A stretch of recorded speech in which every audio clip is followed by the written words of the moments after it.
ওয়াসসালাতু ওয়াসসালামু আলা মান লা নাবিয়্যা বা'দাহ। আমরা যেই কথা ছিলাম সেটা হলো যে আল্লাহর ওয়াদা হলো কি, আল্লাহ যারা ঈমান আনে আমলে সালেহ করে এদের জন্য আল্লাহ বলছে আল্লাহ তাদেরকে অবশ্যই ক্ষমতা, কি শব্দ ব্যবহার করছে আল্লাহ, লামে তাকিদ নুনে তাকিদ। আল্লাহ বললে যথেষ্ট ছিল, আল্লাহ বললে অবশ্যই অবশ্যই তাদেরকে ক্ষমতা দেওয়া হবে। কি করতে হবে? ঈমান আর আমলে সালেহ। তাহলে আল্লাহ রসুল, আপনারা বুঝেন, মদিনায় আল্লাহ রসুল সাল্লাল্লাহু আলাইহি সাল্লাম সেখানে যাওয়ার পর সেখানে যে আমরা কার কথা বলছিলাম, আব্দুল্লাহ ইবনে উবাই, তার কথা কি বলছি যে বিরোধী দলীয় নেতাও হওয়ার সুযোগ তার ছিল না। কেন ছিল না? তাওহীদ যেহেতু বুঝছে, মুনাফিকরে কেউ বিরোধী দল বানাবে না। এই কারণে ভেরি সিম্পল জিনিস, আপনি তাওহীদ পরিষ্কার হলে, আপনার আমল পরিষ্কার হলে, এখানে কোনো এই সমস্ত এখন যারা আছে এরা ক্ষমতার কাছেও আসতে পারবে না। এখন ক্ষমতা কেন আসে? জনগণ সব হইলে আবু জেহেলের জনগণ। আমাদের এখানে দেখেন, আমাদের এখানে মানুষ যেই কাজ করতেছে, এগুলো কি আবু জেহেলের সময় কি ছিল? শিরক ছিল, তাই না? এখন আমাদের এই মুসলমানরা কত চরম শিরকের সাথে জড়িত না। আপনি এই যে কিছুক্ষণ আগে আমাদের এই ভাই বলছে যে ম্যাক্সিমাম মানুষ কি বলে, আল্লাহ সর্বোচ্চ বিরাজমান। ম্যাক্সিমাম মানুষ বেনামাজি, ম্যাক্সিমাম মানুষের বেপরদায় ঘুরে, ম্যাক্সিমাম মানুষ হালাল হারাম বুঝে না। তাই এই জনগণ সব হলো কি আবু জেহেলের জনগণ। এখানে কোনো দিন কায়েম এখানে হবে না। এখানে কি কায়েম হবে? এখানে শিরক কুফরি কায়েম হইব। দিন কায়েমের জন্য কি লাগবে? ওই আল্লাহ রাসূল সাল্লাল্লাহু আলাইহি ওয়াসাল্লাম যেভাবে জনগণ তৈরি করছে, এই জনগণ তৈরি করলে আপনার এখানে কেউ ঢুকতে পারবে না। যেমন ঢুকতে পারবে না, আমরা বলছি যে কোনো সহিহ আকীদার যে সমস্ত মসজিদের মিম্বার, কোনো বেদাতি কিয়ামত হয়ে যাবে, কিন্তু কোনো আমাদের কোনো একজন মুসল্লি এটা মেনে নিবে? ঠিক তদ্রুপ জিনিসটা। তাহলে আমরা বলতেছিলাম যে এই যে ঝামেলাগুলো হচ্ছে, আচ্ছা, ঝামেলা হওয়ার কারণ হলো ওই যে মানে আমরা কিছু বুঝতেছি না, না বুঝার কারণে এই আগাছা পরগাছা এগুলা নিচ্ছে, এগুলা জন্ম নিচ্ছে। এই আগাছা নির্মূলের জন্য নিজেরা তাওহীদ বুঝতে হবে, নিজেরা সুন্নাহ বুঝতে হবে। তাওহীদ সুন্নাহ দাওয়াত দিলে তখন আস্তে আস্তে এগুলো নির্মূল হয়ে যাবে, বুঝছেন? আর এটার জন্য এক বিন্দু এদের জন্য স্পেসে থাকবে না। আল্লাহ রাব্বুল আলামিন আমাদেরকে বুঝার তৌফিক দান করুক। আমরা ওই প্রসঙ্গ ছিলাম কিসের মধ্যে, যে দ্বীনের স্তর কয়টা। তাহলে আমরা পাইছি দ্বীনের স্তর হলো কয়টা? তিনটা। মিনিমাম হলো কি, যেটার নিচে গেলে আপনি আর দ্বীনের মধ্যে নেই, আপনি আবু জাহেলের জনগণ হয়ে গেছেন। সেটা হলো কি? ইসলাম। তারপরে আপনার মাঝামাঝি টাইপের হলে কি হইবে? এটা ঈমান। তারপরে সর্বোচ্চটা হলো কি? ইহসান। তা এখন জনগণ হলো সব কি? ইসলামেরও নিচে। ইসলাম মানে কি? যে লোক, কোনো মুসলিম কি সালাত ত্যাগ করে? তো ম্যাক্সিমাম জনগণ সালাত পড়ে না, ম্যাক্সিমাম জনগণ তাওহীদের কিছুই বুঝে না, ম্যাক্সিমাম জনগণ লা ইলাহা ইল্লাল্লাহর অর্থ বুঝে না, ম্যাক্সিমাম। এরপরে আমাদের এখানে ধরুন যত গ্রুপ আছে, যত দল আছে, এরা যারা দ্বীনের কাজ করে, দাওয়াতি কাজ করে, দিন কায়েমের কাজ করে, এরা কেউই রাসূল সাল্লাল্লাহু আলাইহি ওয়াসাল্লামের সুন্নাহর এবং আল্লাহ রাসূলের পদ্ধতি, আল্লাহ রাব্বুল আলামিন সমস্ত নবী রাসূলরে যে এক নম্বর যে দিয়ে পাঠাইছে, এক নম্বর কাজ কি? সমস্ত নবী রাসূলদের কোরআনে হাকিমে সূরা নাহলের 36 নম্বর আয়াতে আল্লাহ ইতিহাস দিয়েছে, নবী রাসূলদের ইতিহাস। কি ইতিহাস দিয়েছে? নবী রাসূলরা এক নম্বর যেটা কাজ করত, এটা কি ছিল? তাওহীদ প্রতিষ্ঠা করা। ওয়ালাকাদ বাসনা ফি কুল্লি উম্মাতির রাসূল আন ইবুদুল্লাহ ওয়াজতানিবুত তাগুত। প্রত্যেক নবী রাসূলের ছিল কি? আন ইবুদুল্লাহ, তোমরা দাসত্ব করবা কার? একমাত্র আল্লাহ রাব্বুল আলামিন। আর ওয়াজতানিবুত তাগুত, এই তাগুতকে পরিহার করো। এখন সব জনগণ হলো তাগুতরে আঁকড়াই ধরে, তাওহীদ পরিহার করে। আপনি এখানে আসছেন দিন কায়েম করতে। তা এখন এরপরে আপনি দেখবেন এখানে কেউ দ্বীনের দাওয়াত দেয় কি? দ্বীনের দাওয়াত হলো পাগড়ি পরা আর টুপি মাথায় দেওয়া। এক নম্বর এজেন্ডা হলো কি? পাগড়ি। আপনি মসজিদে গেছেন, টুপি নেয়, যা যা যা যা যা। এরপরে কেউ আছে যে করা, ওই সবুজ পাগড়ি পরাই দেয়। সবুজ পাগড়ি পরাই দিলে কি হয়? এটা 70 গুণ না কত গুণ বেশি সওয়াব হয়। আবার কেউ আছে যে কি, তারা কি করতে চায়? তারা করবে, ওই যে দিন কায়েম করবে, তারা একামতে দিনের কাজ করে। অথচ কোরআনে হাকিমের কোথাও কি আল্লাহ রাসূল কোথাও বলছে যে আমি নবী রাসূল পাঠাইছি, ইয়ে করার জন্য, ক্ষমতা যাওয়ার জন্য? কোথাও কোথাও আপনি একটা আয়াত দেখাইতে পারবেন যে আল্লাহ নবী রাসূলদেরকে পাঠাইছে কিসের জন্য? জমিনে ইয়ে করব, ক্ষমতাসীন হইব, ক্ষমতা দখল করার জন্য কাউকে পাঠাইছে? এখন কি কিছু গ্রুপ আছে, এই জঙ্গি গ্রুপ, এদের কাজ হইল কি? ক্ষমতা দখল করা। এদের ইয়ে হইলে 1 নম্বর এজেন্ডা, সবচেয়ে বড় কাজ হইল কি? ক্ষমতা দখল। আপনি সূরা আশ-শূরার 13 নম্বর আয়াত বের করেন। এই আয়াতও তারা যে বলে, এই আয়াতের তারা ইয়ে কি, আন আকিমুদ্দিন ওয়ালা তাতাফাররাকু ফীহি শারা'a লাকুম মিনাদ-দীন মা ওয়াসাকুম বিহি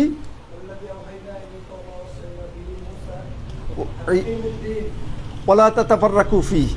তারপরে কি এই পর্যন্ত বলি, এরা শেষ। এরা এত বছর, ধরো 70-80 বছর যাবত এই দিন কায়েমের কথা বলে, পুরো আয়াতটা এখন পর্যন্ত এরা বলে না। পরের কথা কি? কাবুরা আলাল মুশরিকিনা মা তাদউহুম ইলাইহি। মুশরিকদের কাছে অনেক কঠিন কি? আল্লাহ রাসূল তাদেরকে যেই দিকে ডাকে। আল্লাহ রাসূল কিসের দিকে ডাকে? ক্ষমতার দিকে? কিসের দিকে? তাওহীদের দিকে। তাওহীদ হলো কি? অনেক ভারী, অনেক কঠিন, অনেক বড় কাজ। এই আয়াতে বোঝা যায় যে ক্ষমতা, রাষ্ট্র এগুলো অনেক বড় কিছু না। মুশরিকদের কাছে ভারী জিনিস কি? তাওহীদ। ওই ইয়েতে আল্লাহ রাসূল সাল্লাল্লাহু আলাইহি ওয়াসাল্লামকে মুশরিকরা অফারে দিয়েছে, ধরেন আপনারা দেশ দিয়ে দিচ্ছি, ক্ষমতা দিয়ে দিচ্ছি, আপনি ক্ষমতা নিয়ে নেন। কিন্তু আল্লাহ রাসূল সাল্লাল্লাহু আলাইহি ওয়াসাল্লাম সেটা ইয়ে করেন। আল্লাহ রাসূল সাল্লাল্লাহু আলাইহি ওয়াসাল্লাম কিসের জন্য ডাকতেছে? তাওহীদের দিকে। তাওহীদ যদি হয়ে যায়, তখন আল্লাহর ওয়াদা, আপনার ক্ষমতা, আপনার ইয়েতে আর কি শেয়ার, এগুলো সব হয়ে যাবে। একটা দেন আমাকে। 13। এটা কত নম্বর? আপনি কোন সূরায় গেছেন?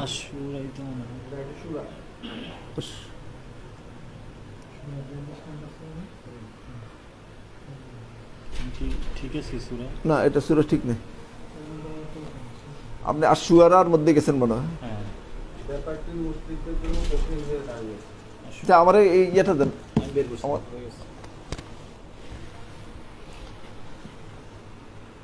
শারা'a লাকুম মিনাদ-দীন মা ওয়াসাকুম বিহি নূহান ওয়াল্লাযীনা আওহাইনা ইলাইকা মা ওয়াসাইনা বিহি ইব্রাহিমা ওয়া মূসা ওয়া ঈসা নাকিমুদ্দিন।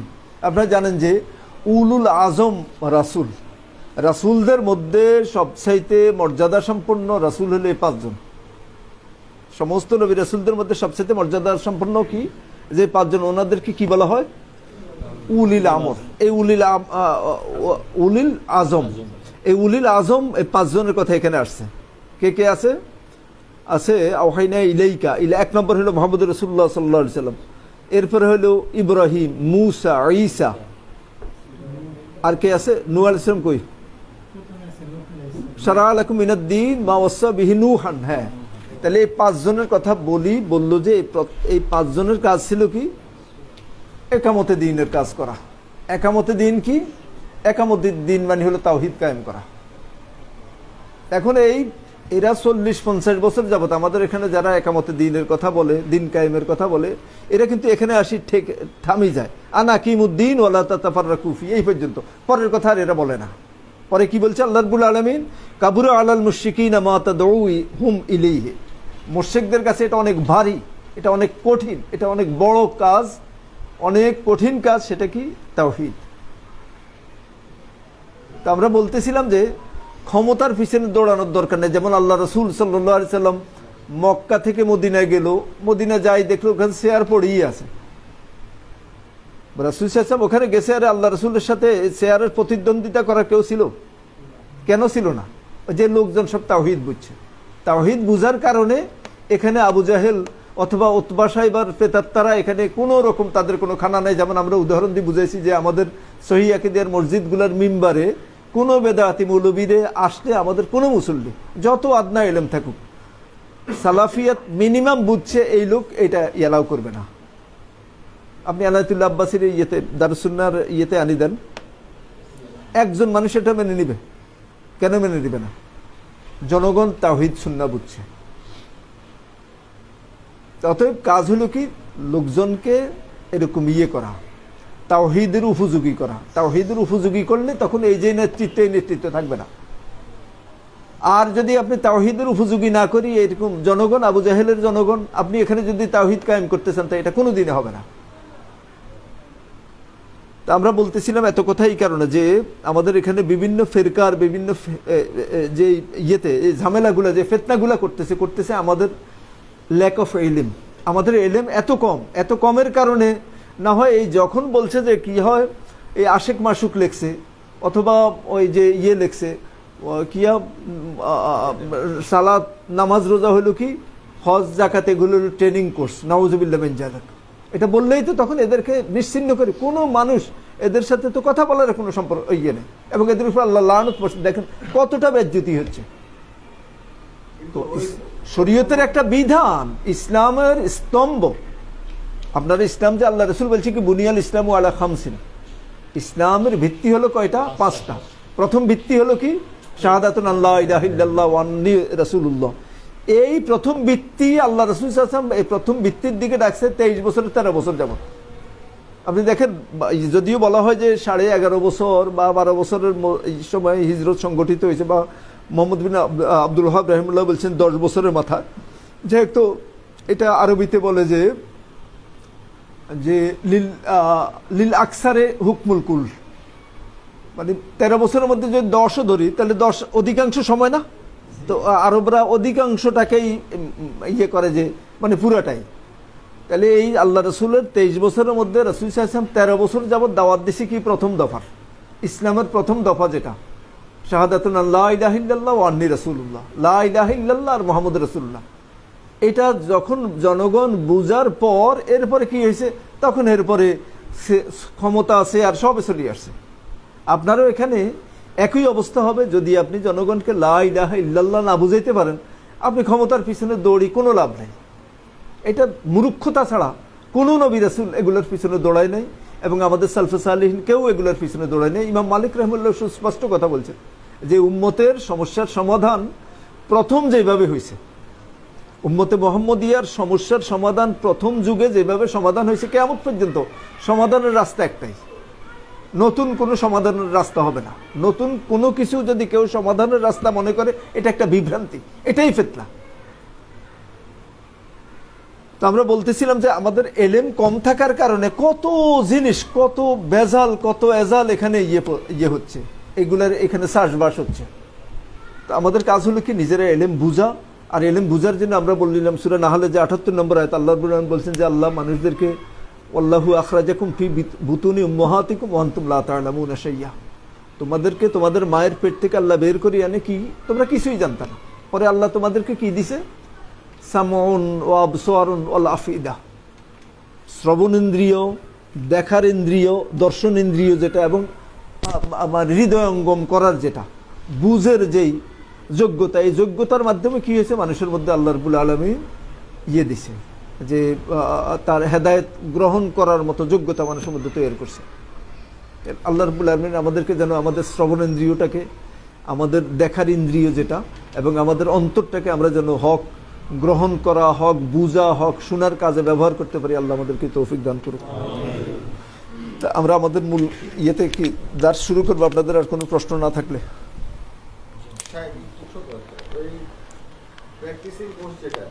কোনটা? নামাজ বোঝে যে প্র্যাকটিসিং কোর্স, এটা তো ওনাদের সংগঠনের লোকজন অনেকেই জানে না, বলে না এটা বলে না, এটা বলে না, সেই ক্ষেত্রে তো ওনারা তো এটা হইল কি ও যে জাহেল এটাও জানে না। ওই যে ওদেরকে ইয়ে করবেন যে ওদের যে কোনো লোকরে যখন ইয়ে করা হয়, কর্মী সহযোগী বানানো হয়, সহযোগী হলে প্রথম দেয় হাকিকত সিরিজ, ওইটা নিয়ে আসবেন, কান ধরে নিয়ে আসবেন, তুমি জামাতো না। বুঝছে আমাদের এখানে অনেক অনেক আবাল আছে যে কিছুই বুঝে, কি যে বুঝে না এটাও বুঝে না, এটা হিসাবের বাইরের লোক। ওরা প্রথম যখন কাউকে ইয়ে করে, পিক করে, যেমন ওরা ফাজাইলে আমল ধরাই দেয়, ওরা আশেক মাসুক ধরায়, এরা ধরায় কি হাকিকত সিরিজ। হাকিকত হলো ইমানের হাকিকত, ইসলামের হাকিকত, নামাজ রোজার হাকিকত, হজের হাকিকত, আর কি আছে জাকাতের হাকিকত, হাকিকত সিরিজ। ওদের একটা বেশ মোটা অনেকগুলা ছোটি ছোটি করে আবার ইয়ে আছে, এটার বলে এক কথা বলে হাকিকত সিরিজ। তো হাকিকত সিরিজ না বুঝতে বলে তুমি ওটাও না, তুমি কি জাহেল, তুমি খামোখে, তুমি ছাগলের 3 নম্বর বাচ্চা, কিছুই জানো না। একদম প্রাথমিক কাজ হলো যে এগুলা দিয়ে মাথা ওয়াশ করে। তো এখন এই লোকটা মাথা ওয়াশ করলে আপনি প্রথমে ধরি ফেলাইতেন যে কি বলতেছে এটা, সালাত কিভাবে ইয়ে হয়, সালাদ কিভাবে ট্রেনিং হয়? ট্রেনিং হলে আপনি দেখেন, ট্রেনিং যদি আপনারা তো বুঝবেন যে আর্মির ট্রেনিং হয় 2 বছর, লং কোর্সে যারা যায়, তো 2 বছরের মধ্যে ছুটি আছে? কি কয়? কে বলছে না? না না জানি কথা বলতেছেন কেন?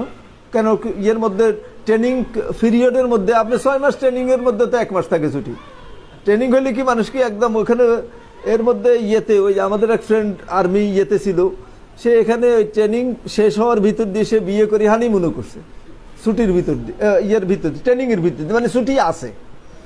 তো ছুটি থাকলে সালাত কি এমন, সালাতের কি আপনি জিন্দিগিতে যখন আপনার 10 বছর বয়স হয়ে গেছে, আপনি বালেগ হয়ে গেছেন, মৃত্যু পর্যন্ত, পাগল না হওয়া পর্যন্ত আপনার সালাতে ছুটি আছে? কোনোদিন সালাত ছাড়তে পারবেন? তাহলে এটা কিভাবে ট্রেনিং হয়? ট্রেনিং তো এরপরে ট্রেনিং 2 বছর পর যখন কমপ্লিট হয়ে গেল তখন তো আর কি এরপরে প্রত্যেকদিন ট্রেনিং করে, ছুটিতে আসলে ট্রেনিং করে? তাহলে জাহেলরা এই সমস্ত কথা বলার পরও এখানে কি হচ্ছে, মানুষ এগুলো খাইছে। খাইছে কিসের কারণে? ওই যে কি যে জানে না এটাও জানে না, কিছুই আমরা জানি না। এখন আমাদের কাজ হলো কি, এলেম দেওয়া। এই সমস্ত যত ফিরকা আছে, যত বাতিল ফিরকা আছে, এগুলো সবগুলো আল্লাহ রাসূল সাল্লাল্লাহু আলাইহি ওয়াসাল্লামের কথা অনুযায়ী, ওই ইরবাজ বিন সারিয়া রাদিয়াল্লাহু তাআলার হাদিস অনুযায়ী সবগুলো বাতিল ফিরকা। যারা এই ফিরকায় নাজিয়ার বাইরে গেছে, এদেরকে আল্লাহ রাসূল বলছেন যে কুল্লুহুম ফিন্নার, সব জাহান্নামী ফিরকা, যেই নামে হোক। মা না আলাইহি ওয়া আসহাবির বাইরে গেলেই এটা বাতিল ফিরকা। হয়তো কারো বাতিল কম, কারো বাতিল বেশি, তাই তো? তাহলে এই বাতিল ফিরকাগুলার মুখোশ উন্মোচন করবেন কোরআন সুন্নাহর এলেম আপনাদের আসার মাধ্যমে। তো আমরা বলছি যে কোরআন সুন্নাহ রিসিভ করার জায়গা হলো 3টা: চোখ, কান, অন্তর। এগুলা শানিত করবেন। আর ইয়েতে যে পড়াশোনা করা, এরপরে যে ইয়ের যে ব্যাপারগুলো আছে, বিশেষ করে আকিদার উপর, মানহাজের উপর মিনিমাম এলেম থাকতে হবে। তখন দেখবেন যে এটা সহজ হবে, বুঝতে সহজ হবে। আল্লাহ রাব্বুল আলামিন আমাদেরকে বুঝার তৌফিক দান করুক। তো ঠিক আছে, আমরা কি শুরু করব নাকি আর কোনো প্রশ্ন আছে? রায়হান ভাই কিছু কয় না কা? রায়হান ভাই? হ্যাঁ, রাজীব রায়হান না? হ্যাঁ, কি রায়হান রহমান? আচ্ছা, রায়হান রহমান এই নাম কি ঠিক আছে? তো ঠিক, আর তো শুধু রায়হান বলবেন, এই তো চেঞ্জ, শুধু রায়হান। রহমান এটা ইয়েতে ইয়ে আছেন, আপনি শুধু রহমান বলতে পারবেন, আপনি বলবেন কি আব্দুর রহমান, আব্দুর রহমান, বুঝছেন? তাহলে আপনি শুধু রায়হান। রায়হানও তো সুন্দর নাম।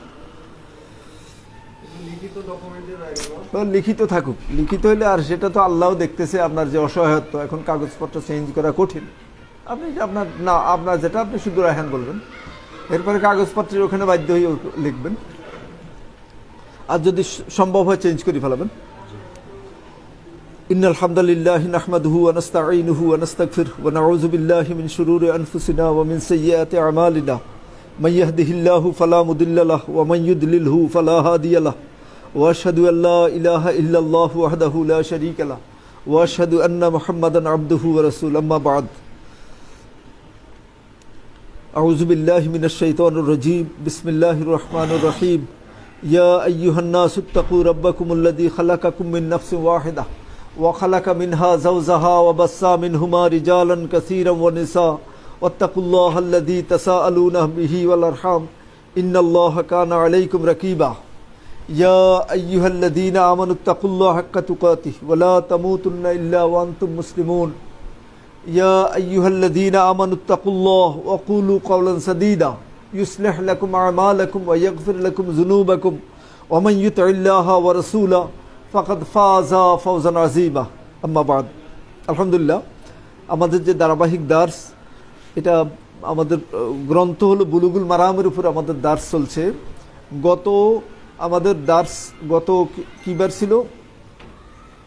মঙ্গলবারে আমাদের মেহমান ছিল আব্দুল্লাহ আল কাফি ভাই। উনি দার্স দিচ্ছেন মিসসেলিনিয়াস বিষয়ের উপর, আপনাদের প্রশ্ন উত্তর সহ অন্য ইয়েতে। এর আগে আমাদের ধারাবাহিক চলতেছিল, আজকে মনে হয় এটা আমাদের 63তম পর্ব। আলহামদুলিল্লাহ, আমরা ঘনে আসছি। এখন আমরা যেটা আছি এটা হলো কি কিতাবুল নিকাহ। তো নিকার মনে হয় আজকে আমরা হয়তো তালাকের দিকে যাব। এই তো নিকাহ অধ্যায়ের আজকে কত নম্বর হাদিস মনে আছে? হ্যাঁ,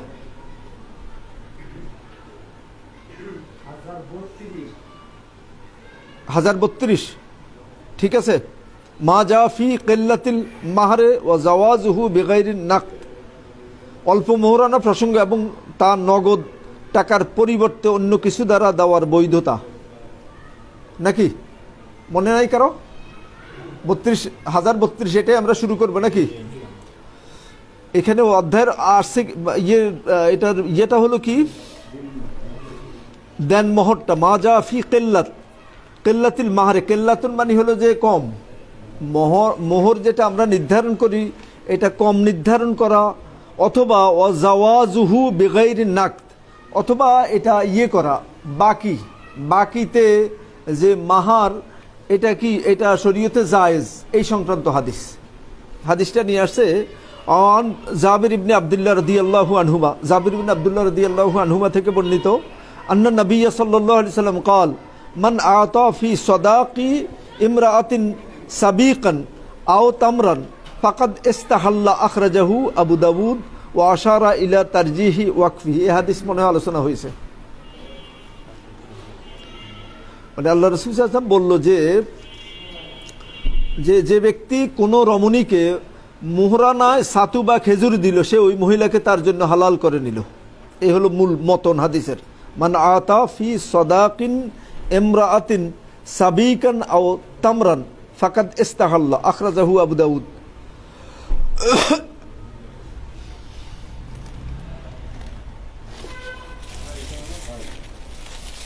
আচ্ছা,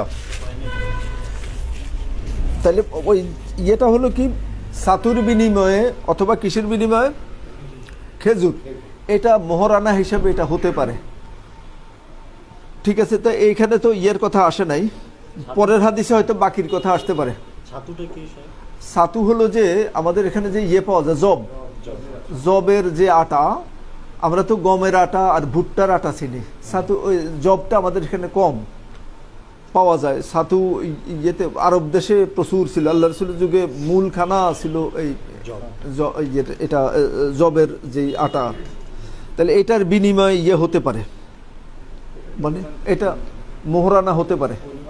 পরিমাণ তো এখানে উল্লেখ করে না, দেখি আরো এই অধ্যায়ে আরো হাদিস আছে, হয়তো ওগুলোর মধ্যে আসবে। তার মানে এইটা থেকে আমরা জানলাম যে এটার বিনিময়ে, মানে খাদ্যের বিনিময়ে, খাদ্যটা মোহরানা হিসাবে এটা শরীয়তে আর কি ধর্তব্য, ঠিক আছে। আমরা সবগুলো হাদিস পড়লে হয়তো আরো কিছু পাবো।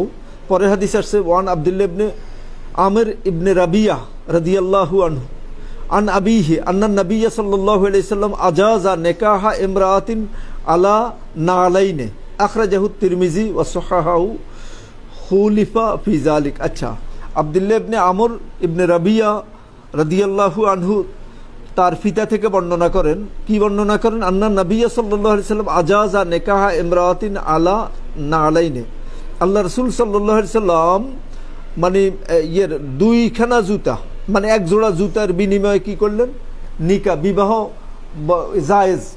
আল্লাহ রাসূল সাল্লাল্লাহু আলাইহি ওয়াসাল্লাম বলেন, হ্যাঁ এটা হিসাবে, মানে সাদাকা হিসাবে বা মোহর হিসাবে এক জোড়া জুতা দিয়ে বিয়ে, এটা জায়েজ, বিয়ে বৈধ। মানে মোহর হিসাবে এক জোড়া জুতা যথেষ্ট। মানে এখানে আসছে নালাইন মানে জুতা একটা, নালাইন মানে এক জোড়া। তাহলে এক জোড়া জুতার বিনিময়ে বিবাহ হতে পারে, সংগঠিত হতে পারে। এটা আজাজা করছে কে, আজাজা নিকাহা ইমরাআতিন কে করছে, আন্নান নবী সাল্লাল্লাহু আলাইহি সাল্লাম এটাকে জায়েজ করছেন, যে এক জোড়া জুতা দিয়ে কোনো ব্যক্তি চাইলে বিবাহ করতে পারে, যদি ওই মহিলা যদি এটাতে সন্তুষ্ট হয়। তাহলে আমরা পাইলাম যে মানে কত মিনিমাম জিনিস। আখরাজাহু তিরমিজি, ইমাম তিরমিজি হাদিসটা আনছে অসহাহু, এবং উনি বলছেন হাদিসটা সহিহ। তো ভিন্ন মত আছে, মানে ইয়ের ব্যাপারে, সহির ব্যাপারে আরো অন্য মুহাদ্দিসদের মত আছে আর কি। জি, তাহলে পরের হাদিসে আমরা যাই।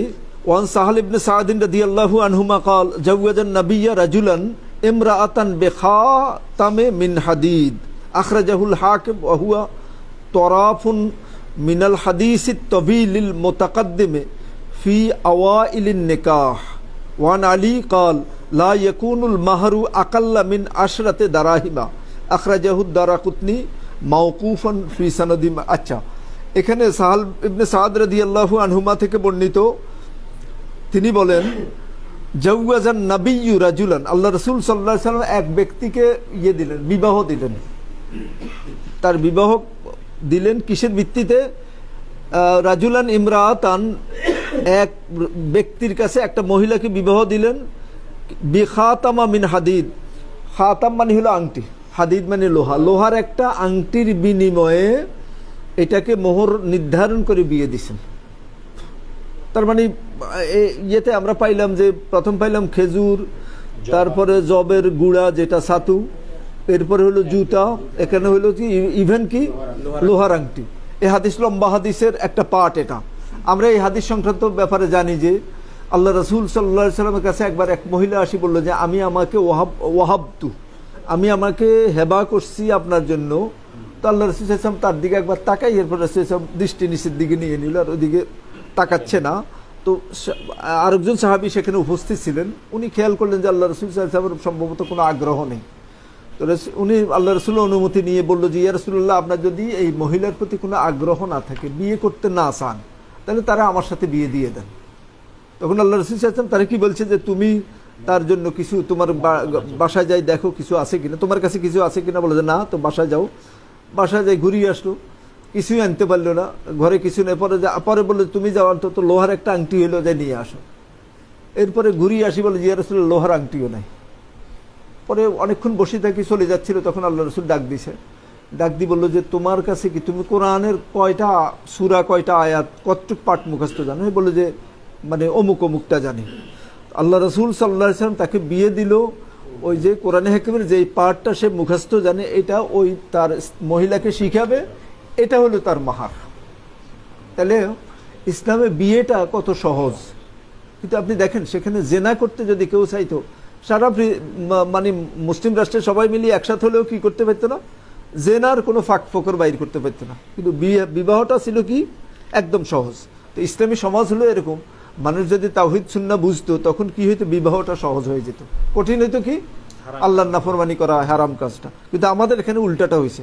যেহেতু আমরা আগে বলছি যে এই দেশের জনগণ হলো কিরকম, আবু জাহেলের ওই আকিদার জনগণ। এখন এদেরকে আকিদা মানহাজ চেঞ্জ করে ঠিক করি, এদেরকে কি করতে হবে, তাওহীদ বুঝাইতে হবে, সুন্নাহ, এরা সালাত আদায় করতে হবে। তখন কি হবে, সেখানে তখন এই জেনা ব্যভিচার কঠিন হয়ে যাবে। কিন্তু এই পরিস্থিতিতে আপনি যতই আইন করেন, কোনো কিছু কঠিন হবে না, যেহেতু মানুষ তাওহীদ বুঝে না, মানুষ দ্বীন বুঝে না। পরে হাদিসের আরেকটা পার্ট আছে কি, আখরাজাহুল হাকিম হুয়া তরাফুন মিন হাদিসিত তবিল। আচ্ছা, লম্বা হাদিসের একটা পার্ট। পরের আলী রাদিয়াল্লাহু থেকে আরেকটু কথা আছে, লা ইয়াকুনুল মাহারু আকাল্লা মিন আশাতি দারাহিম। আলী রাদিয়াল্লাহু তাআলা আনহু বলতেছেন যে কি কোনো মহিলার বিবাহের মোহর 10 দিরহামের কম হতে পারে না।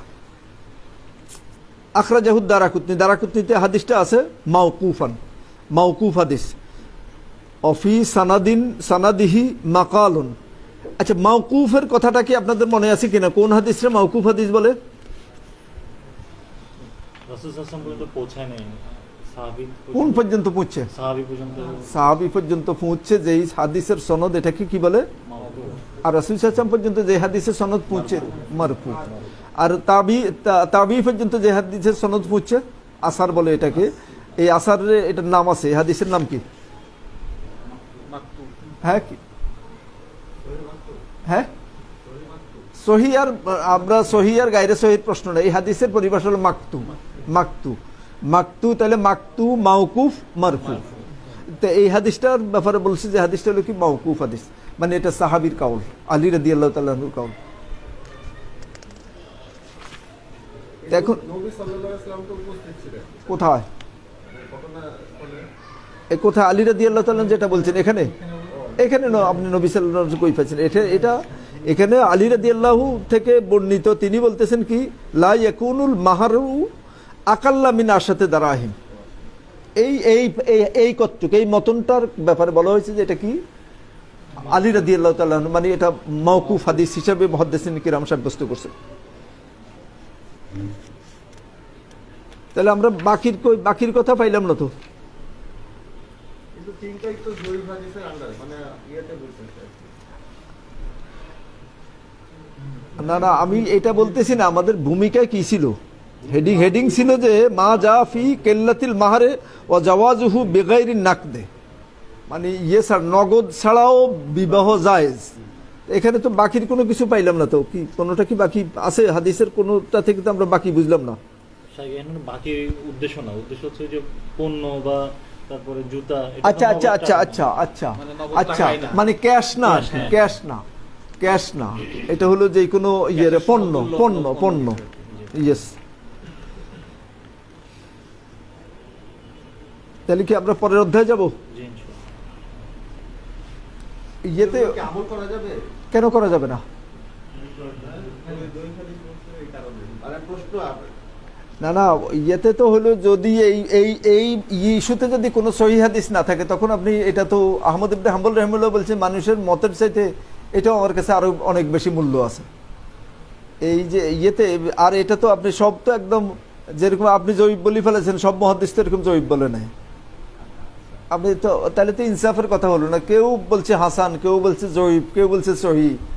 তাহলে মানে এটা নিয়ে কি লোকাল আছে আর কি, এটা একদম একদম স্ট্রেট ইয়ে না আর কি, হাদিসের ইয়ে নিয়ে কথা আছে, কিন্তু আমলযোগ্য হাদিস, আমলযোগ্য হাদিস।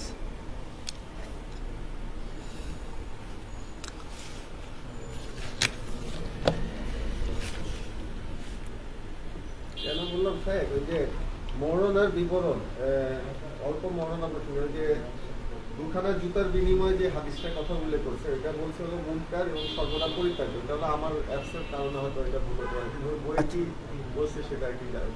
আচ্ছা আচ্ছা আচ্ছা, না ওই ইয়েতে অনেক সহিহ হাদিস তো আছে এই এই ইয়ের, যেখানে ওই জুতার তো এক জোড়া জুতার তো একটা ভ্যালু আছে, এর চেয়ে তো লোহার আংটির কথা দিয়ে এটা হাদিস তো বোখারির হাদিস, সহি বোখারির হাদিস।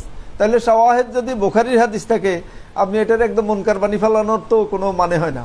তিরমিজি ওইটারে সহি বলছে। আচ্ছা আচ্ছা, ঠিক আছে, আপনারা ওই তাহকিকের দিকে যাইন না, এটা ইয়ে নিয়ে আসছে তো, যেহেতু ইবনে হাজার আসকালানি আনছে, উনি একদম ছোট মানের মুহাদ্দিস ছিল না, ওই সংকলন উনি করছে, বুঝছেন? তা আমরা ওই ইয়ের মধ্যে থাকি আর কি। কত শতাব্দীর নাম? কে? ইবনে হাজার আসকালানি রাহিমাহুল্লাহ। উনি হলো যে ইমাম ইবনে তাইমিয়া রাহিমাহুল্লাহর ইমিডিয়েট আগে, মানে কাছাকাছি সময়। কত 700। তাহলে ইমাম ইবনে তাইমিয়া রাহিমাহুল্লাহ 728 হিজরিতে মনে হয় ইমাম ইবনে তাইমিয়া রাহিমাহুল্লাহ মারা গেছেন, তাহলে ওনার ইমিডিয়েট আগের। আচ্ছা, তাহলে আমরা পরের হাদিসে যাবো নি নাকি? আর এরপরে আসি ইয়েতে, ওই যে মোহরানা, যেটা আপনারা কেউ কি আর এতে জুতো একটা দিয়ে, আমাদের এখানে তো আর এখন এই এটার সুযোগ নেই, তো কেউ এরকম দেয়, তার মেয়ের এরকম জুতো একটার বিনিময়ে বিয়ে দেয়। হ্যাঁ হ্যাঁ, আমাদের এখানে তাওহীদ না থাকলে কি হবে? এটা আছে মাশাআল্লাহ, এটা বরঞ্চ আরো উল্টা হাদিস পড়ানো উচিত যে এটার কত মিনিমাম করা যায়। আমাদের এখানে আর কিছুই নাই, তারও 4-5 লাখ টাকার নিচে ইয়ে হয় না। আর ওখানে দেখা যায় আল্লাহ রাসূল সাল্লাল্লাহু আলাইহি ওয়াসাল্লাম বলছেন যে কোনো ব্যক্তি যদি এরকম মোহরানা, অনেক মোহরানাতে রাজি হয়, কিন্তু তার নিয়ত আছে দেবে না, আল্লাহ রাসূল বলছে এই ব্যক্তি হলো জানেন, জেনাকারী। আর হলো কোনো ব্যক্তি যদি কারো কাছ থেকে কোনো ঋণ নেয়, নেওয়ার সময় তার খেয়াল হলো যে আমি এটা এই ঋণ আদায় করবো না, আল্লাহ রাসূল বলছে এই লোক হলো কি সারেক, চোর। তাহলে মোহরানার ক্ষেত্রে আপনারা ইয়ে করবেন যে সমাজে কি প্রচলন আছে, আপনারা এটা চেষ্টা করবেন যে আমার যা সামর্থ্য আছে। আমি তাই জন্য ওই কুফুতে গেলাম না, যেখানে 10 লাখ টাকার নিচে বিয়ে করা যায় না, যাদের মেয়েদের ইয়ে, আমি আমার সামর্থ্য নেই, ওদের সাথে অফার দিবে যে আমার এখানে এটা কোনো কথার কথা না, বাতকে বাত না, এটা শরীয়ত, আমি এটা মিন করি, আমি এটার মাধ্যমে আমি মনে করি যে এটা আমার উপর ফরজ আদায় করা। অর্থাৎ এরকম ক্লিয়ার করে নেবেন আর কি জিনিসটা, মানে সামাজিকতার চাইতেও যেন দ্বীনের উপর, শরীয়তের উপর যেন আমল হয়। পরের হলো ইস্তেহবাবু তাইসিরিস সাদাক, সামান্য পরিমাণ মোহরানা ধার্য করা মুস্তাহাব। এবার আসল জায়গায় আসছেন। ওয়ান উকবা ইবনে আমির রাদিয়াল্লাহু আনহু قال قال رسول الله صلى الله عليه وسلم خير الصداق ايسره اخرجه ابو داود وصححه الحاكم। উকবা ইবনে আমির রাদিয়াল্লাহু আনহু থেকে বর্ণিত, তিনি বলেন আল্লাহ রাসূল সাল্লাল্লাহু আলাইহি সাল্লাম ফরমান খায়রুস সাদাক আইসারুহু, সর্বোত্তম মোহর হইল কি সহজ, যেটা ইয়ের জন্য যার জন্য যে বিবাহ করবে তার জন্য যেটা আদায় করা সহজ, এই মোহরানা হলো কি, এটা সর্বোত্তম মোহরানা। হাদিসটা আছে কোথায়? আবু দাউদে আছে এবং মুস্তাদরাকে হাকিম, ইমাম হাকিম বলছেন যে হাদিসের সনদ সহিহ। আমাদের কথা তো বোঝা গেছে, মানে আমরা চেষ্টা করি যে বিয়ের ক্ষেত্রে অনেক সময় এগুলো নিয়ে অনেক হয়, দেন দরবার করা হয়, ভালো মানুষের চাইতেও বেশি কি হয়, ঝগড়া হয় এবং মানে এগুলো নিয়ে খুব ঝগড়াঝাটি করে, একটু খেয়াল করে না যে ঠিক আছে ভালো ছেলে হলে মোহরানা একটু তার সামর্থ্য কম থাকলেও যেহেতু তার নীতি নৈতিকতার দিক থেকে ভালো ছেলে, সালাতি, ছেলের তাওহীদ পরিষ্কার, এগুলো আমরা করব, আমরা গুরুত্ব দেব। আশেপাশের লোকজনের কথাই তো ভেজাল লেগে যায়। আজে বাজের কথায় তো তাহলে আপনি আশেপাশের লোকের কথায় তো দেখা যায় কি ওই তাওহীদে আপনি বিয়েতে দেখছি আর কি, যে আশেপাশের লোকজনের কার কথাই বেশি ইচ্ছা হয়। হ্যাঁ, এটা করো না, ওটা করো না। নিজেরা খেয়াল করবেন, অন্যদের এর খবর নেই, আশপাশে এত পাত্তা দিবেন না। নিজেরা করে বলো। আপনারা এখানে, আপনি এখানে আসুন তো ভাই, এখানে আসুন আপনি, হ্যাঁ এখানে আসুন।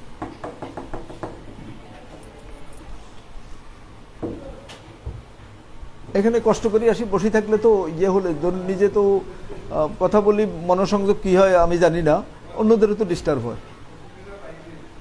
আর আমরা আপনাদেরকে বলছিলাম যে আমরা এখানে তো আমার কথা হইলে আপনি কথা বলতেন, করতে হাততালি টালি দিতেন, সমস্যা নেই, কিন্তু এটা কথা হচ্ছে কার? আল্লাহ রসুলের কথা, এ তো বুঝতে হবে, তো না বুঝলে তো হবে না। তারপর রিসিভিং টিমটাকে কাজে লাগাতে হবে।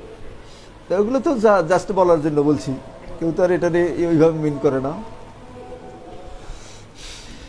পরের হাদিস, মাশরুইয়াতু তামতিইল মুতাল্লাকাতে বিমা ইয়াতায়াসসার, তালাক প্রাপ্তার সাধ্যানুযায়ী ভরণ পোষণ প্রদান করা শরীয়ত সম্মত। এটা বুঝছেন, মানে হলো কোনো স্ত্রীর যদি, আমাদের এখানে তো এরকম ঝগড়াঝাটি হয়, পরে মিথ্যাচার, একজন আরেকজনের উপর এমন তোহমত, এমন করা, এমন শত্রুতা, এমন দুশ্মনী, এগুলো কিন্তু শরীয়ত সম্মত কাজ না। এখানে আসছে যে যদি আপনার সাথে আপনি তালাক দিয়ে দিলেন, কিন্তু আপনার সাধ্য সামর্থ্য অনুযায়ী তার ভরণ পোষণের আপনার স্ট্যান্ডার্ড অনুযায়ী তাকে দান করা, এটা হলো শরীয়ত সম্মত, এটা আপনার দায়, এটা আপনার দায়িত্ব, এটা হলো অধ্যায়। হাদিস নিয়ে আসছে আন আয়েশা রাদিয়াল্লাহু আনহা আন্না আমরাতা বিনতিল জাউনে তাওয়াজাত মিন রাসূলিল্লাহ সাল্লাল্লাহু আলাইহি ওয়াসাল্লাম হিনা উদখিলাত আলাইহি তানি লাম্মা তাজাওয়াজাহা ফাকাল লাকাদ উজতি বিমাজিন ফাতাল্লাকাহা ওয়া আমারা উসামাতা ফামাত্তাহা বিসালাসাতি আসওয়াব, আখরাজাহু ইবনে মাজাহ ওয়া ফি ইসনাদিহি রাবিন মাতরুকিন।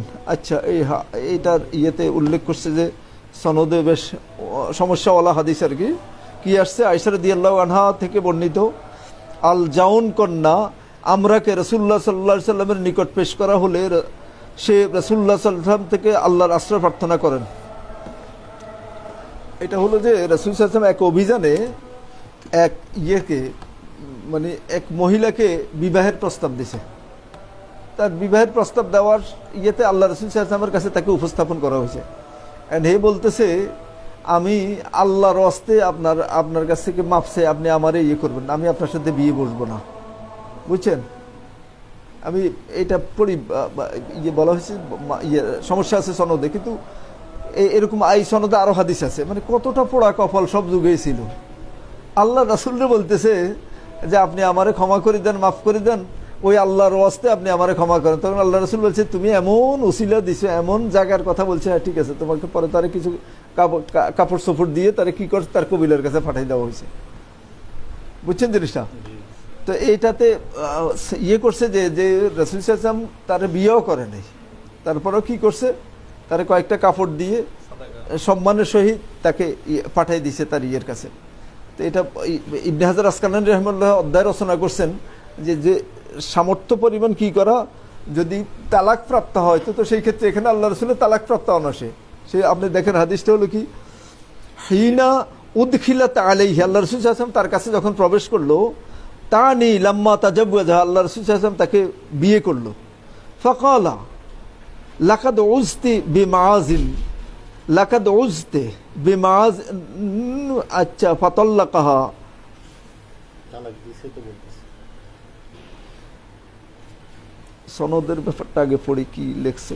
ইবনে মাজাহ, শেখ আলবানী জয়ীফ ইবনে মাজাহ গ্রন্থে বলেন উসামার বর্ণনাটি মুনকার, আর আনাসের বর্ণনাটি, আচ্ছা, আমারা আবা শব্দে সহি, তিনি সহি ইবনে মাজাহ ইবনে হাজার আসকালানি ফাতুল বারীতে বলেন এর সনদে উবাইদ রয়েছে সে মাত্রুক। তিনি তার আত-তালখিসুল হাবিব গ্রন্থে বলেন এর মধ্যে উবাইদ ইবনুল কাসিম রয়েছে যে আচ্ছা মারাত্মক দুর্বল। আর জাউনিয়ার ঘটনা সহিহ বুখারীতে বর্ণিত হয়েছে। জাউরিয়ার ঘটনা সত্য।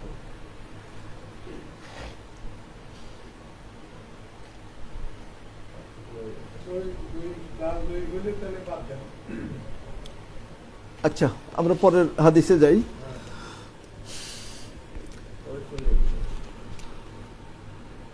পরের হাদিস ইয়ে করছে ওয়াসলুল কিসসাতি ফিস সহিহে মিনা হাদিসে আবি উসাইদ সাঈদি। আর আবু উসাইদ সাঈদি কর্তৃক মূল বিবরণ সহিহ বুখারীর হাদিসে রয়েছে।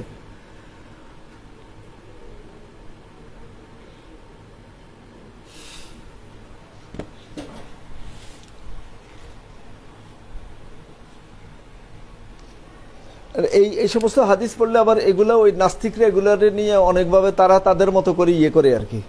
এখানে দেখেন, এখানে কিন্তু আপনি এর থেকে নিলে শিক্ষা নেওয়ার মতো। আল্লাহ রাসূল সাল্লাল্লাহু আলাইহি ওয়াসাল্লাম তখন কিন্তু সর্বোচ্চ ক্ষমতার অধিকারী। আল্লাহ রাসূল তাকে বিয়ে করছে। বিয়ে করার পর সে বলল যে আল্লাহর রাস্তে আমি আপনার সাথে আপনাকে পছন্দ করতেছি না, আল্লাহর রাস্তে আপনি আমাকে ইয়ে করে তালাক দিয়ে দেন। রাসূল তাকে ভদ্রভাবে তালাক দিয়ে দিয়েছে। মানে এই তাহলে এখানে এটা নিয়ে তো ইয়ে করার কোনো কিছু, আল্লাহ রাসূল সাল্লাল্লাহু আলাইহি ওয়াসাল্লামকে হীন করার মতো তো কোনো কিছু না, বরঞ্চ আরও এটা থেকে শিক্ষা নেওয়ার মতো আছে।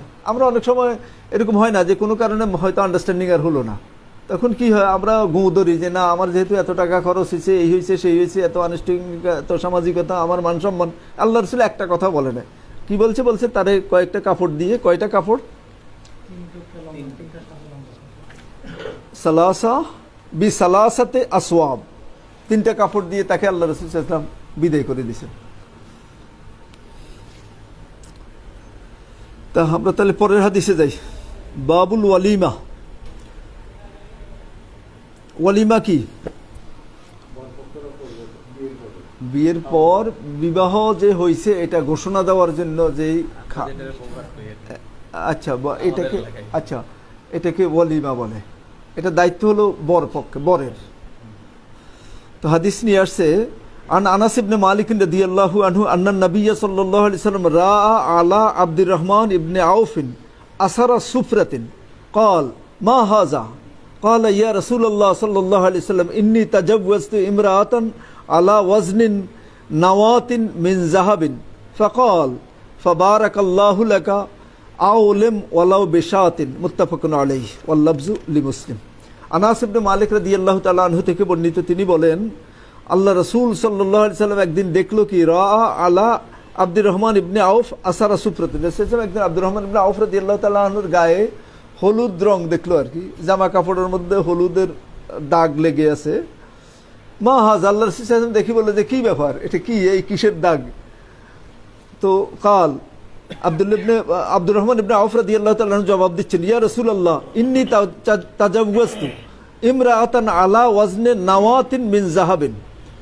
আমি একজন মহিলাকে বিয়ে করছি, নাওয়াত বলা হয় ইয়েরে ওই যে আটি, খেজুরের আটি পরিমাণ স্বর্ণের বিনিময়ে, মোহর হিসাবে খেজুরের আটি পরিমাণ স্বর্ণ নির্ধারণ করা হয়েছে, আমি বিয়ে করছি। মানে এই হলুদ বর্ণ হয়েছে বিবাহের এই ইয়েটা, আমি বিবাহ করছি। এখন আল্লাহ রাসূল সাল্লাল্লাহু আলাইহি ওয়াসাল্লাম বলতেছেন ফাকাল ফাবারাকাল্লাহু লাক, আল্লাহ তোমাকে বরকত দিক, আওলেম ওয়ালাউ বেশাতিন। এরপরে আল্লাহ রাসূল বলতেছে আওলেম, তুমি ওয়ালিমা করো, ওয়ালাউ বেশাতিন, যদি একটা ছাগল দিয়ে হয়, একটা ছাগল খাওয়া দিয়ে হলেও কি করো, ওয়ালিমা করো। আপনারা জানেন যে আব্দুর রহমান ইবনে আউফ রাদিয়াল্লাহু তাআলা আনহু সামর্থ্যবান মানুষদের মধ্যে অন্যতম ছিল। আর ইয়ে করার জন্য, ব্যবসা করার ওনার একটা ইয়ে ছিল আর কি। মদিনা থেকে হিজরত করে যাওয়ার পর ওই যে ওনারে বললো যে এই সম্পদ দিবে, যার ভাই বানা দিছি, বললো যে আমার কিছুই দেওয়া লাগবে না, মদিনার বাজারের রাস্তা দেখাই দাও। তো কয়েকদিন ব্যবসা বাণিজ্য করিয়ে বিয়ে করছে আর কি। তো তখন আল্লাহ রাসূল ওনারে বলছেন যে কি করো, আওলেম ওয়ালাউ বেশাতিন। এতে বোঝা যায় যে ওয়ালিমা করতে হবে। আল্লাহ রাসূল বলছে তোমার সামর্থ্য যাই থাকুক, সামর্থ্য পরিমাণ দিয়ে তুমি ওয়ালিমা করো। আরও হাদিস আছে, আমাদের রাসূল সাল্লাল্লাহু আলাইহি ওয়াসাল্লাম যখন সাফিয়া রাদিয়াল্লাহু আনহাকে বিয়ে করছে, ওই হাদিসটা মনে পড়ে এখানে আনবে। তো আমরা যেটা পাইলাম যে ওয়ালিমা করা এটা সুন্নাহসম্মত কাজ। শাকে যে হলুদ রং কি হলুদ লাগাইছে বা এরকম কিছু কোনো ইঙ্গিত পাওয়া যায় এরকম হলুদ রং? বা হয়তো হলুদ জামা পরছেন অথবা হলুদের কোনো কোনো কিছু। স্যার, হলুদ চিহ্ন। আচ্ছা ইয়েতে বলছে যে আসারা সুপ্রাতিন, আসার মানে হলো কি চিহ্ন, নিদর্শন। আচ্ছা আসারা সুপ্রাতিন মানে হলুদের নিদর্শন। এটা হয়তো তৎকালীন না, গায়ে হলুদ না, গায়ে হলুদ না, তৎকালীন ইয়ে ছিল আমরা যেরকম মেহেন্দি লাগাই বিয়ের সময়, হয়তো এরকম হলুদের কিছু, যেটা আল্লাহ রসুল দেখেই বুঝছে আর কি, যে বিয়ের সাথে আল্লাহ রসুলের কথা বুঝতেছে না, মা হাজা। আল্লাহ রসুল আশ্চর্য হয়েছে, কি কি ব্যাপার, কি করছো? তো তখন উনি বললো যে এরকম আমি বিয়ে করছি। তো গায়ে হলুদ এটাতে বোঝা, এটা দিয়ে আবার গায়ে হলুদ কেউ জায়েজ করে ফেলাইলে হইতো না। হলুদ আছে তো। হ্যাঁ, আসারা সুপ্রা, হলুদের ইয়ে মানে চিহ্ন, হলুদের চিহ্ন। ওই সময় জাফরান ছিল, আমাদের এখানে কাঁচা হলুদ একই তো ব্যাপার। মানে যদি এইভাবে না না, এখন আমাদের আপনাদের এখানে যে গায়ে হলুদের যেটা হচ্ছে, এটা কে ছেলেরে মেয়েদের পক্ষের লোকেরা আসি, মাহারাম গায়রে মাহারাম ভাবি সবাই আসি যেভাবে করে, এটা কি শরীয়তে জায়েজ? না। তাহলে এটার সাথে শরীয় কোনো জিনিসের হতে পারে নাকি? আপনি হলুদ লাগাই বসে থাকেন, কিন্তু সেখানে যদি ছেলে মেয়ের মিক্স আপ হয়, তখন এটা হারাম কাজ হবে না? অবশ্যই। ভাই ওইটাই মিন করছিলেন যে আসলে আমাদের যে আনুষ্ঠানিকতাটা আছে ওইটা বাদে শুধু হলুদ মানে এরকমটাই। আর এটা এত বড় কিছু না, ধরুন আল্লাহ রাসূলরাও জানায় নাই, তাতে আমাদের এখানে যেরকম এটা খুব খারাপ খাতারনাক জিনিস। না না, বেদাতির কথা বাদ দেন। একবার একটা হলুদের ছোঁয়া পাইছে তো একদম মনে করেন দিল একদম। আরে ভাই, তার মতো করে হে নিলে তো আপনি করবেন কি, জাহান্নামে চলে গেল। দেখা যাবে ওই হাদিস শোনা দিছে। না, হাদিস হ্যাঁ, তা আপনি কি বলেন এখানে সরাসরি হলুদ চলে আসবে? না, এখন আমরা কি করব? হাদিসে তো মুত্তাফাকুন আলাইহি হাদিস ইয়ে বলছে যে আসারা সুফরাতে, আসার মানে হলো কি, আমরা যেমন হাদিস রে আসার বলে, কেন আসার বলে? সাহাবী তাবিঈদের কাউল রে আসার বলে, কেন আসার বলে? মানে প্রভাব, ওই যে নবী যুগের যে প্রভাব, ওনাদের কথাবার্তার মধ্যে কোরআন সুন্নাহর প্রভাব, ওহির প্রভাব। তো এই আসারা সুপ্রা মানে হলুদের দাগ, হলুদের প্রভাব, বা হলুদ কোনো একটা ইয়ে ছিল আর কি, হলুদ চিহ্ন, এই টাইপের কিছু বুঝাচ্ছিল আর কি। এরা অনুবাদ করছে কি আব্দুর রহমান আউফ রাদিয়াল্লাহুর দেহে সুপ্রার উইদিন ব্রেকেট লিখছে হলুদ রং চিহ্ন। আচ্ছা, সুপ্রার চিহ্ন দেখতে পেয়ে বললেন একই, তাহলে হলুদ রঙের চিহ্ন, হলুদের কোন রকম কোন ইয়ে পড়ছে আর কি, সিটে ফোটা। পরের হাদিস, হুকমু ইজাবাতিল ওয়ালিমা, ওয়ালিমার দাওয়াত কবুল করার বিধান। প্রথম হলো কি ওয়ালিমা, এখন ওয়ালিমার দাওয়াত কেউ যদি দেয়, তাহলে এটা আপনি কি করবেন? প্রত্যাখ্যান করবেন না কবুল করবেন? এটা সংক্রান্ত হাদিস। ওয়ান ইবনে ওমর রাদিয়াল্লাহু আনহুমা قال رسول الله صلى الله عليه وسلم اذا دعي احدكم الى الوليمه فلياتها متفق عليه। আল্লাহ রাসূল সাল্লাল্লাহু আলাইহি ওয়াসাল্লাম ও আব্দুল্লাহ ইবনে ওমর রাদিয়াল্লাহু তাআলা আনহু থেকে বর্ণিত, তিনি বলেন আল্লাহ রাসূল ফরমান, কি ফরমান? ইজা দুইয়া আহাদুকুম, তোমাদের মধ্যে কেউ যদি দাওয়াত প্রাপ্ত হয়, তাকে দাওয়াত দেওয়া হয়, আহ্বান করা হয়, কিসের জন্য? ইলাল ওয়ালিমাতে, ওয়ালিমার জন্য। ফালিয়াতিহা, সে যেন এটাতে অংশগ্রহণ করে। ওয়ালিমার জন্য কোনো ভাই দাওয়াত দিলে অন্য ভাইদের, মুসলিম ভাইদের উচিত হলো যে ওয়ালিমার দাওয়াতে অংশগ্রহণ করা।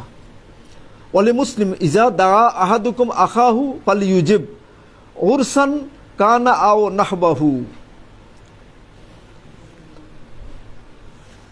সহিহ মুসলিমে আছে, ইজা দা আহাদুকুম আখাহু, যখন কেউ তার মুসলিম ভাইকে বিবাহ উপলক্ষে বা তদনুরূপ কোনো ব্যাপারে দাওয়াত করবে, তখন সে যেন তা গ্রহণ করে। বুঝছেন? তাহলে বিবাহ ছাড়া অন্য কোনো প্রোগ্রামও যদি কোনো মুসলিম ভাই দাওয়াত দেয়, দাওয়াত গ্রহণ করবে। আমরা জানি যে একজন মুসলিমের আর মুসলিমের উপর কয়টা অধিকার? 6টা অধিকার। এর মধ্যে একটা হলো কি, সালাম দিলে জবাব দেওয়া, আর কি, হ্যাঁ, হাসি দিলে ইয়ারহামুকাল্লাহ বলা, আর কি, অসুস্থ হলে দেখতে যাওয়া, আর কি, মারা গেলে জানাজায় যাওয়া, হ্যাঁ, আচ্ছা, হাদিয়া আদান প্রদান। আর একটা হলো কি, দাওয়াত দিলে দাওয়াত কবুল করা, অসুস্থ হলে, এটা বলছি আমরা। জি, তাহলে এই কয়টা হলো? 6টা। এখানে তো আমাদের যে ট্রেডিশন, হ্যাঁ, দাওয়াত দিলে ওনারা আশা করে আমরা কিছু টাকা দিব বা উপহার দিব। এই আশা করাটা এটা কোনো সুন্নাহসম্মত আশা না। এই আশা করাটা এটা নাজায়েজ আশা। এখন যে আশা করলো আমি এই আশা করলে সে পাপের কাজ করলো। কেন সে আশা করবে কেন? না, এই উদ্দেশ্যে আমি গেলাম না, আমি মানে দিতে হবে যে না আমি না না, আপনি আবার যাচ্ছি। নিতে হলে এটা কিন্তু আপনাকে আটকাইবেন। আপনি আবার অনেক সময় আমরা আবার বেশি মনে করি, এটা যদি এমন হয় যে না না ইয়ে করলে আপনাকে আটকে রাখছে, তাইলে না আপনি এরকম মিন করবেন। আমি কেউ মনে মনে কার কি আছে সামাজিকভাবে অনেক সময় এটা আসলে নেগেটিভলি দেখা হয় আর কি। মানে দেখুক, শরীয়তে নেগেটিভলি না দেখলেই হয়, যতক্ষণ পর্যন্ত না যায়। আর এরপরে আস্তে আস্তে দাওয়াত দিবেন যে ভাই এটা এরকম ম্যান্ডেটরি করিয়েন না, এখানে বসি আর ইয়ে করবেন যে অনেকে বসি থাকে ইয়ে করার জন্য, কে কি দিছে দিছে দিছে, এগুলো দৃষ্টি আকর্ষণ করবেন। এগুলো ওই জাহিলিয়াতের কারণেই তো এই সমস্ত জিনিসগুলো আছে। ইচ্ছে করে কেউ দিলে তো নিতে পারে। হ্যাঁ, আহমেদ সেটা তখন হাদিয়া হবে।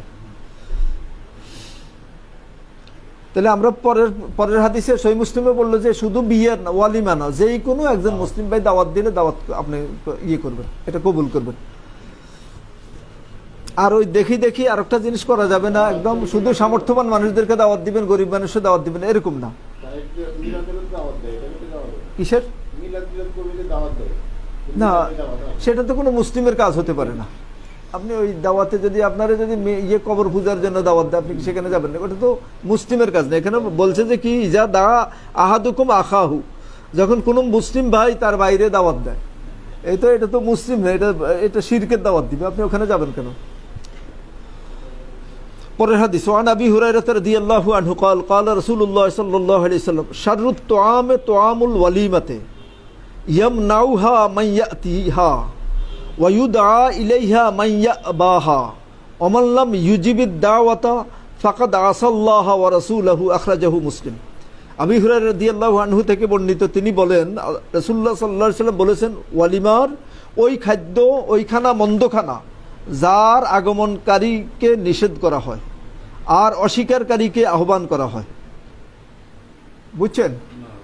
ওই যে সাধারণ মানুষ, এদেরকে কি করা হয়, যদি গরিব মানুষ এখানে ইয়ে করে তাদেরকে ইয়ে করা হচ্ছে, আবার ওই যে যারা আসতে চায় না ওর পিছনে পিছনে তালাইতেছে, এরকম এটা হলো একদম নিকৃষ্ট একটা অনুষ্ঠান আর কি। তারপরে কি, দাওয়াতু ফাকাদ আসাল্লাহু ওয়া রাসূলুহু, নিষেধ করা হয় আর অস্বীকারীকে আহ্বান করে। আর যে ব্যক্তি ওয়ালিমার দাওয়াত গ্রহণ করে না, সে আল্লাহ ও তার রাসূলের নাফরমানি করে। হ্যাঁ, ওমাল্লাম ইউজিবিদ দাওয়াতা ফাকাদ আসাল্লাহ ওয়া রাসূলুহু, ওই আমরা কিছুক্ষণ আগে বলছি এটা একজন ভাইয়ের প্রতি আরেক ভাইয়ের হক।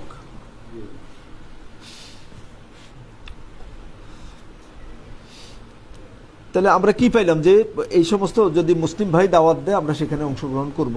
এরপরে যেটা বলছেন যে ওই মিলাদের দাওয়াত, বেদাওয়াতি যেই ব্যাপারগুলো আছে, এগুলো আস্তে আস্তে তাদেরকে ইয়ে করবে। যদি এমন পরিবেশ হয় যে যাই বুঝাই দিবেন যে এইটা তুমি যেটা করছো এটা কিন্তু ইসলামী শরীয়তে এরকম জিনিস নাই, তুমি যেটা করতেছো এরকম, আমি আসছি তোমার এই কথা বুঝাই দেওয়ার জন্য, আল্লাহ রাসূল তুমি সামনে আর এরকম করবা না, তাহলে আমি ঠিক আছে তোমার দাওয়াতে অংশগ্রহণ করলাম। আর যদি তুমি এগুলো কন্টিনিউ করতে থাকো তাহলে এটার মধ্যে আসা যাবে না। আমাদের এখানে একজন নতুন ভাই, জি তার উদাহরণ দিচ্ছে কি, যেমন এই যে কোন কোন দাওয়াত, জি, যেমন আমাদের এখানে তো প্রায় যে মৃত্যুবার্ষিকী ইয়ে হয় মসজিদে, মানে কোনটাতে যাব কোনটাতে যাব না, এটা যদি একটু জানাই দিতেন তাহলে ওনার জন্য একটু ভালো হতো। আচ্ছা।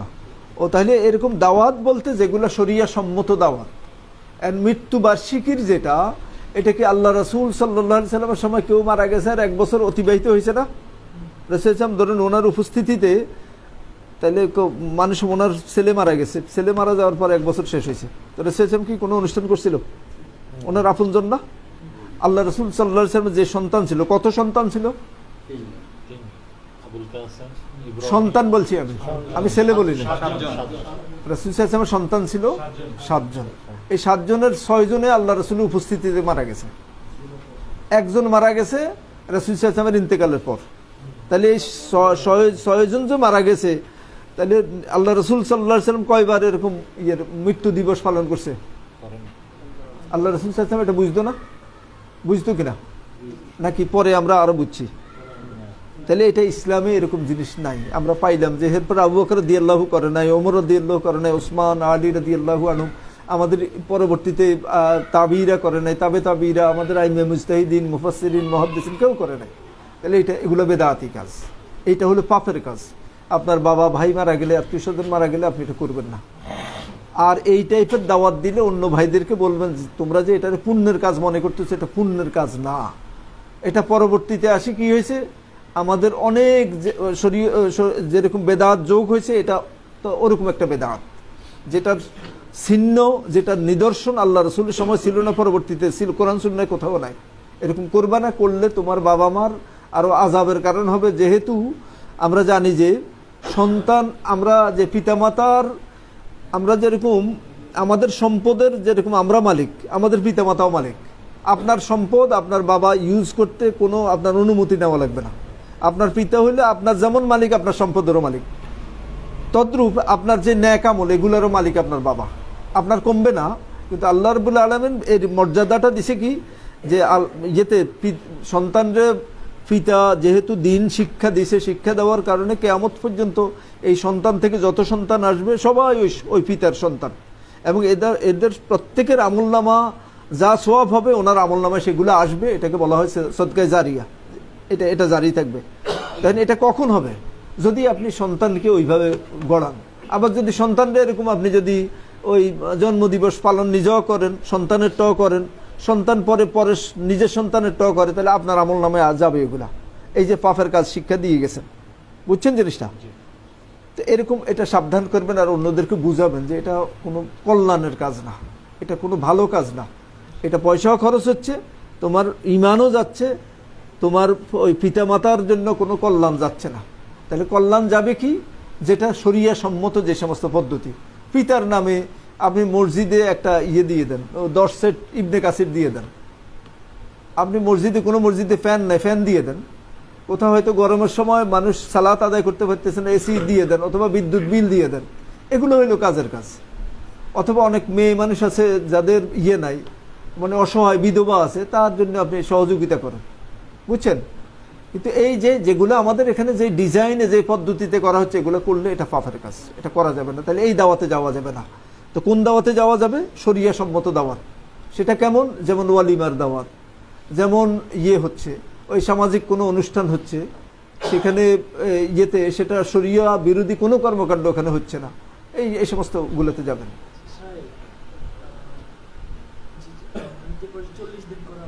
জি হ্যাঁ, 40 দিনটাও আল্লাহ রাসূল 40 দিনও করে নাই।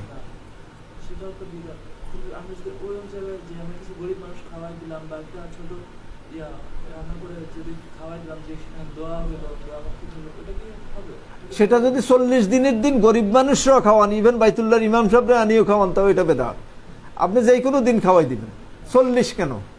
তাহলে 40 হইলে বোঝা যায় যে আপনি কোনো, বুঝছেন, কোনো না, যখন তখন আপনি দেখলেন যে আপনি এখন বাসার দিকে যাইতে দেখলেন যে একজন ভিক্ষুক খুব অসহায় অবস্থায় আছে, শীতে সে কাঁপতেছে, তার একটা জামা দরকার, আপনার সামর্থ্য থাকলে একটা জামা দিয়ে দেন, বলেন যে আল্লাহ এটা আমার বাবার কবরে এটা সব পৌঁছে দেন, আল্লাহ আমার বাবার জন্য এটা আমি দান করলাম, এটা করবেন। অথবা কোনো মানুষ অভুক্ত আছে, আপনি এখনো দিয়ে দেন।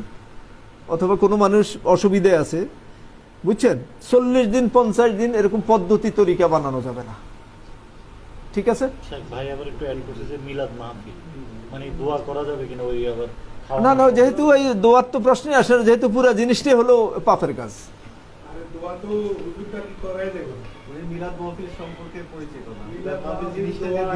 হ্যাঁ, ও আচ্ছা, আস্তে আস্তে জানবে, একদিনে এত লোড নেওয়া যাবে না, ঠিক আছে?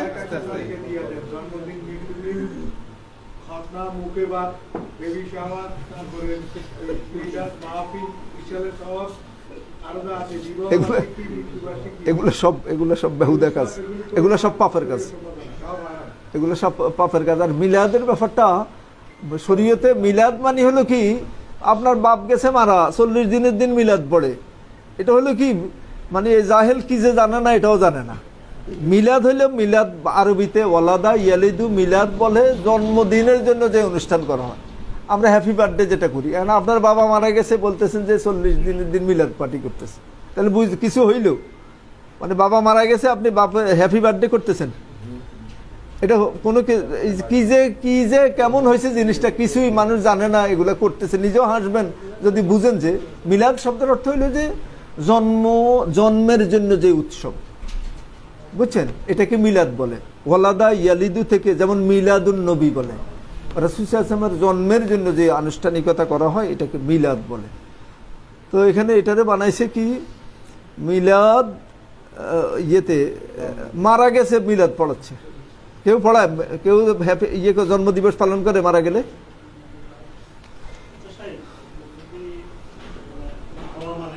হুম,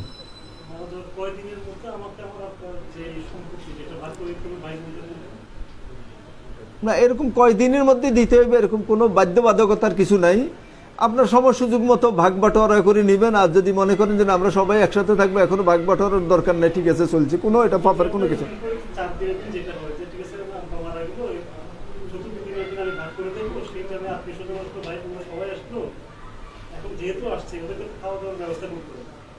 না, চতুর্থ দিন কেন ভাগ করে দিতে হবে?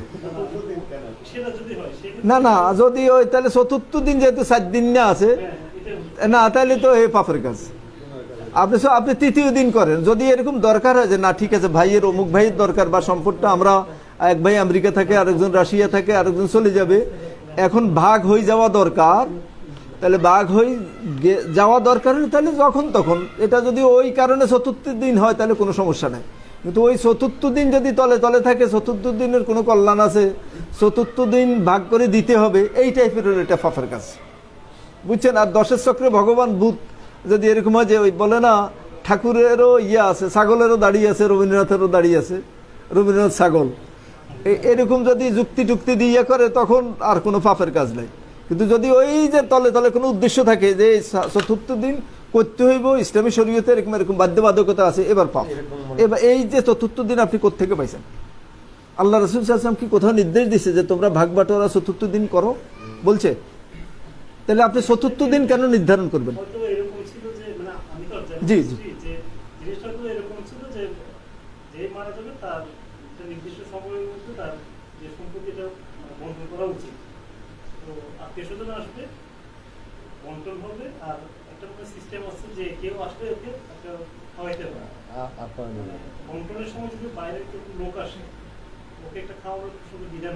এটা শরীয়তে যেটা আছে সেটা হলো, ধরুন আপনি খেজুর পাকছে, অথবা আপনি লিচু পাকছেন, বা আপনার নারকেল পাকছেন, ডাব অনেকগুলো পারছেন আর হয়তো কেউ আসছে, তারা একটা ডাব খাওয়াই দিলেন।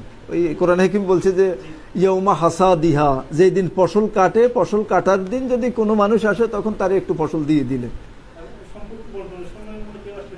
সম্পত্তি বন্টন তাহলে সম্পত্তি একটু দিয়ে দিবেন এরকম, এটা হলো ফসল কাটার দেওয়ার ব্যাপারটা। আর সম্পত্তি বন্টনের যে ব্যাপারটা, এটা হইব কি, এটা কোনো ধরা বাঁধা কোনো নিয়ম নেই। আমার বাবা মারা গেছে 2017 সালে, এখনো তো কই কেউ বন্টনও করে নাই, কিছুও করে না, যারটা যেমনি আছে আপনি পড়ে গেছে। আমাদের ভাইদের মধ্যে যারা একটু অসুবিধে আছে তারা এটা ইয়েটিয়ে বেশি করে। আমাদের দৃষ্টি আকর্ষণ করা হয়েছে, আমরা যে না ঠিক আছে, ও তো একটু ওর একটু ফেভার হইলে, এটা যদি ফেভার হয় ওকে ইয়ে করুক, বুঝছেন। এটা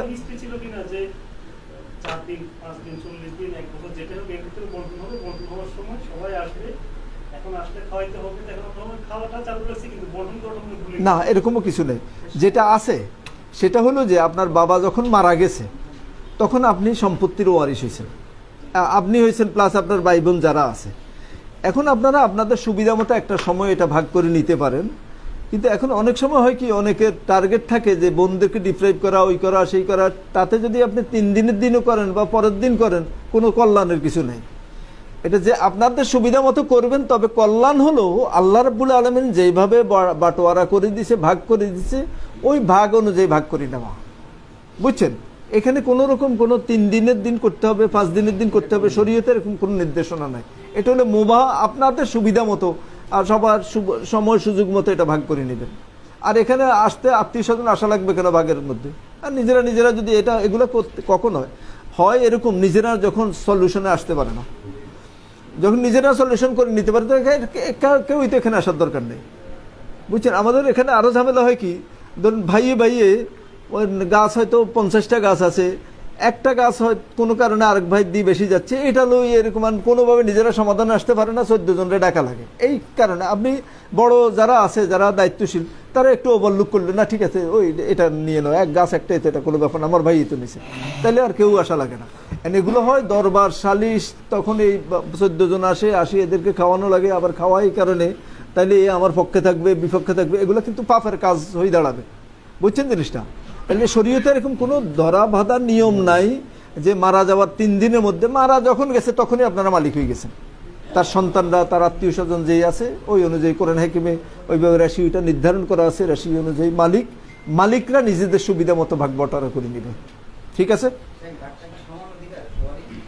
হ্যাঁ হ্যাঁ, সমান বলতে কোরআন হাকিমে বলা হয়েছে যে লিজ্জাকারি মিসলু হাজ্জিল উনসাইয়াইন, নারী মেয়েরা পাবে ছেলের অর্ধেক।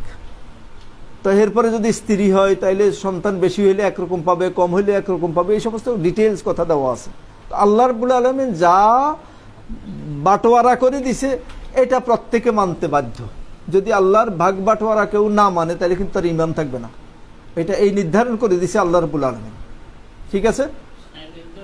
মারা গেছে, তার 2 ভাই, এক ভাইয়ের সম্পদ না দেয় আরেক ভাই রয়ে গেছে, এই সম্পদ বোঝাই দেয় না, তার ছেলে মেয়ে কি পরকালে পাবে? আপনার ধারণা কি? আমার ধারণা তো ইনশাআল্লাহ পাবে। ওকে, হ্যাঁ না দিয়ে গেছে সে পাপের কাজ করে গেছে। হ্যাঁ, নিঃসন্দেহে সম্পদ চুরাইভাবে সে রেজিস্ট্রি করে নিয়ে গেছে। আচ্ছা, যাই করছে, যদি এরকম অন্যায় করে সে এটা দায় তাকে নিতে হবে। ওই তা ওদের ইয়ে করছে, মানুষের হক, ভাইয়ের হক নষ্ট করছে, নষ্ট করার কারণে কালকে কিয়ামতের দিন এটার জন্য ইয়ে করা লাগবে, জাহান্নামে যাওয়া লাগবে। এটা বড় বড় রকম, যদি ওই ব্যক্তি মাপ না করে তাহলে কালকে কিয়ামতের দিন হয় পুণ্য দেওয়া লাগবে, পুণ্য না থাকলে কি করা লাগবে, এর পাপ নিয়ে জাহান্নামে যাওয়া লাগবে। পিতা যদি জীবিত থাকা অবস্থায় বন্টন করে যায় সেটা কি উত্তম হবে? এটা উত্তম না, উত্তম কাজ না। পিতার কাজ হলো মারা যাওয়া আর সন্তানদেরকে দ্বীনি শিক্ষায় শিক্ষিত করা, আল্লাহর বিধান মানার মতো মানসিকতা তৈরি করা, তখন ওরা সন্তানরা মেনে নেবে যে আল্লাহর ফয়সালা এটা।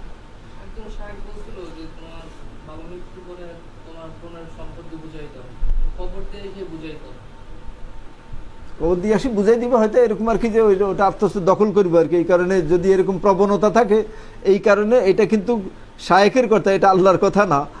ওই যে আল্লাহর কথা হলো যে আপনি ইয়ে করতে, বোন তার ভাইয়ের অর্ধেক পাবে। এটা এখন যদি এই এরকম হয় যে হয়তো নগদ টাকা দখল হয়ে যাইতে পারে, এই কারণে হয়তো শায়েখ এরকম ইনস্ট্যান্ট কোনো ইয়ে করছে, জায়গা জমি হলে তো এরকম দখল করে নিতে পারবেন। আচ্ছা,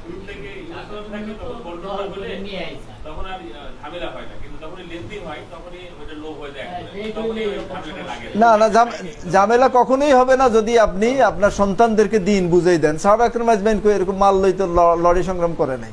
মূল ঝামেলা হইলো এই আবেগের কারণে ইসলাম মানছেন, যখন আবেগ চলে গেছে তখন আপনি যেখানে ওখানে, তাইলে আবেগ দিয়ে কিন্তু ইয়ে হবে না। মূল সমস্যা হলো যে সে দিন বুঝে নাই, এটা যে তার হক না, এটা যে জুলুম, এটা সে বুঝে নাই। বুঝছেন? এটা ইয়েতে আপনি দেখবেন যে ইয়ে মারা গেছে, সাদ বিন রবি রাদিয়াল্লাহু আনহু মারা গেছে ওহুদের যুদ্ধে। আর ওনার ছোট মেয়ের 3টা বা 5টা মেয়ে রাখি গেছে।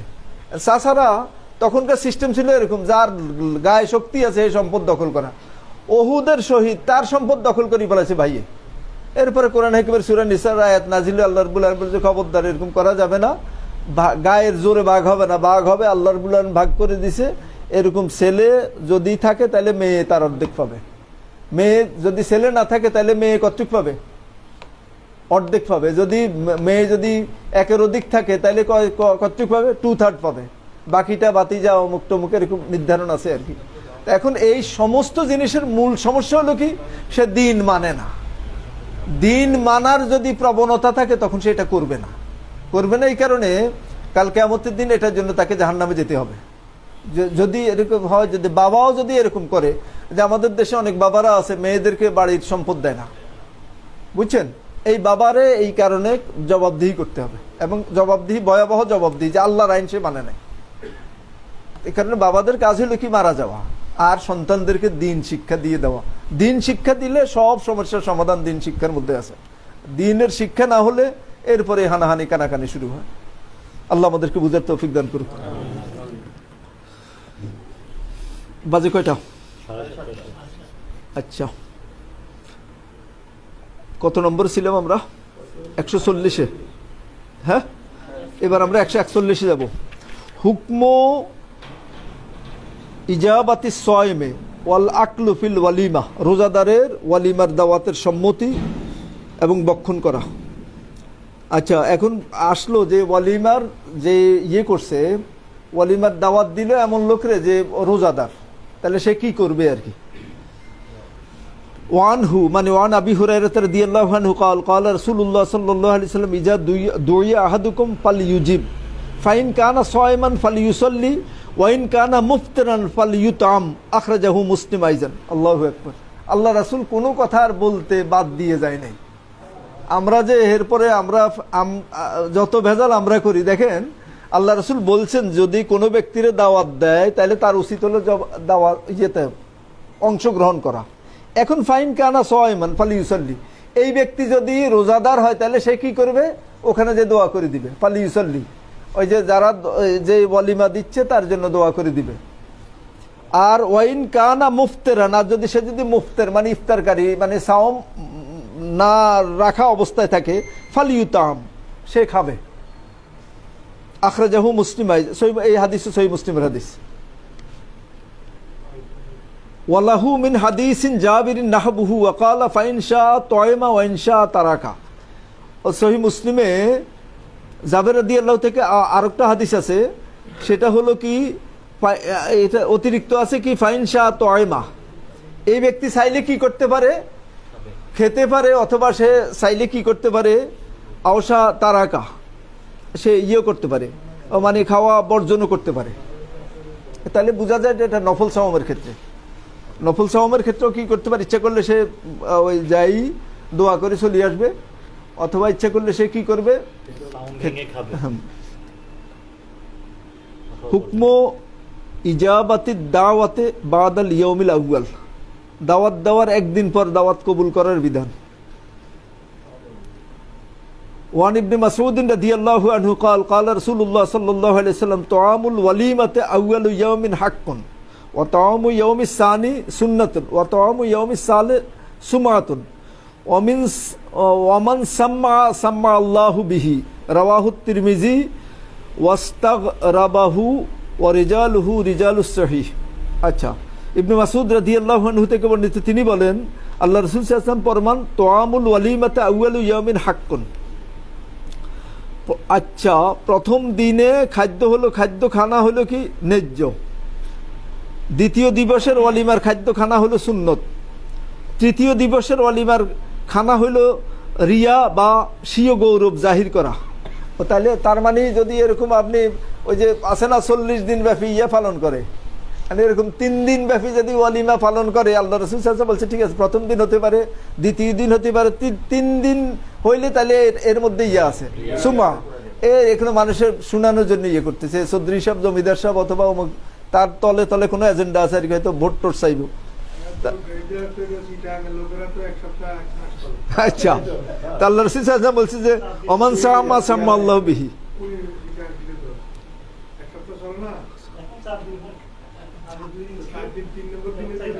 আচ্ছা ওমান সাম্মা সাম্মা আল্লাহ, আর কেউ যদি এরকম দেখানোর জন্য করে, কাল কিয়ামতের দিন আল্লাহ তার কাছ থেকে এটা বুঝ নিবে যে বাটফার তুমি এই যে এটা করলা। রাওয়াহু তিরমিজি ওয়াস্তাগরাব, ইমাম তিরমিজি হাদিসটা বর্ণনা করছে এবং বলছেন যে হাদিসটা গরীব। ও রিজালুহু রিজালুস সহিহ, এবং এই হাদিসের রাবিরা হলো প্রত্যেকেই কি নির্ভরযোগ্য। গরীব মানে হলো যে কোনো লেভেলে আর কি কম, রাবি কম। সহিহ হাদিসের একটা হলো একটা রকম হলো গরীব। ওয়ালাহু শাহিদুন আন আনাস ইবনে মালিক রাদিয়াল্লাহু আনহু ইনদা ইবনে মাজাহ। আচ্ছা, তাহলে এটাতে কি আছে, ইবনে মাজাহ আনাস কর্তৃক এই হাদিসের শাহিদ হাদিস আছে।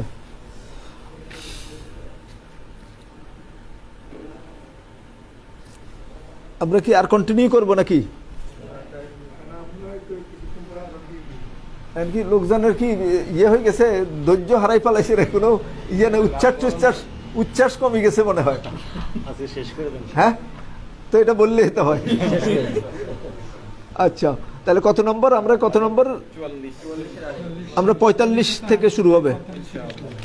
ঠিক আছে, তাহলে আর কোনো কথা থাকলে কথা হোক, আর হোক। সাদ,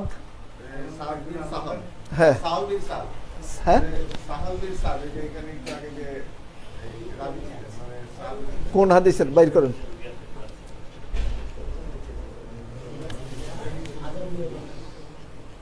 কত নম্বর? 1034 সাদ বিন সাদ রাদিয়াল্লাহু তাআলা আনহুমা হবে না এটা ব্যক্তিগত জানার জন্য আর কি। এই দুইজনই কি সাহাবী ছিলেন? হ্যাঁ, ইয়েতে হাদিসের ভাষ্যতে বোঝা যাচ্ছে রাদিয়াল্লাহু আনহুমা লিখছেন। হ্যাঁ, ওয়ান সাহাল ইবনে সাদিন রাদিয়াল্লাহু আনহুমা। তো রাদিয়াল্লাহু আনহুমা হইলে কি বোঝা যায়? যেমন আমরা বলি যে আব্দুল্লাহ ইবনে আব্বাস রাদিয়াল্লাহু আনহুমা। পিতা পুত্র দুজনই সাহাবী।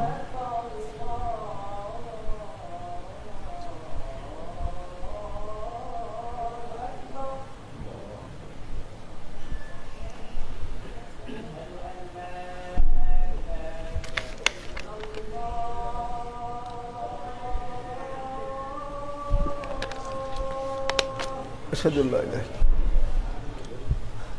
কি অবস্থা? আমরা কি উঠবো?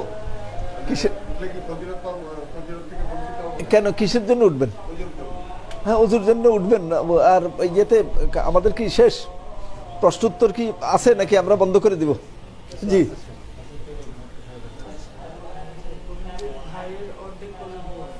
ভাইয়ের হ্যাঁ, আমি বলি না, আল্লাহ বলছে। জি,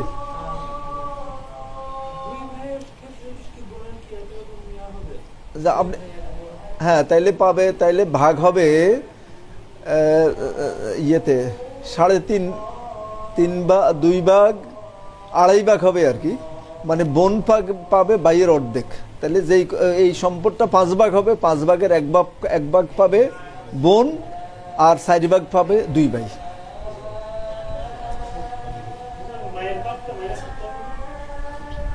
না, মা থাকলে না, উনি তো মায়ের কথা বলে নাই। না না, মা কেন, আপনি মা অবশ্যই থাকতে হবে, এটা কি ফরজ নাকি? মা মারা যেতে পারে না?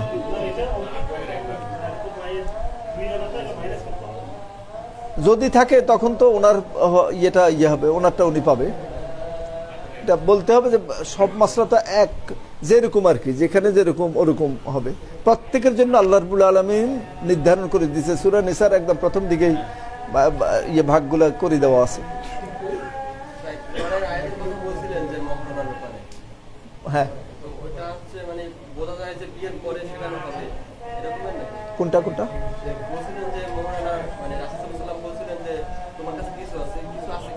হ্যাঁ,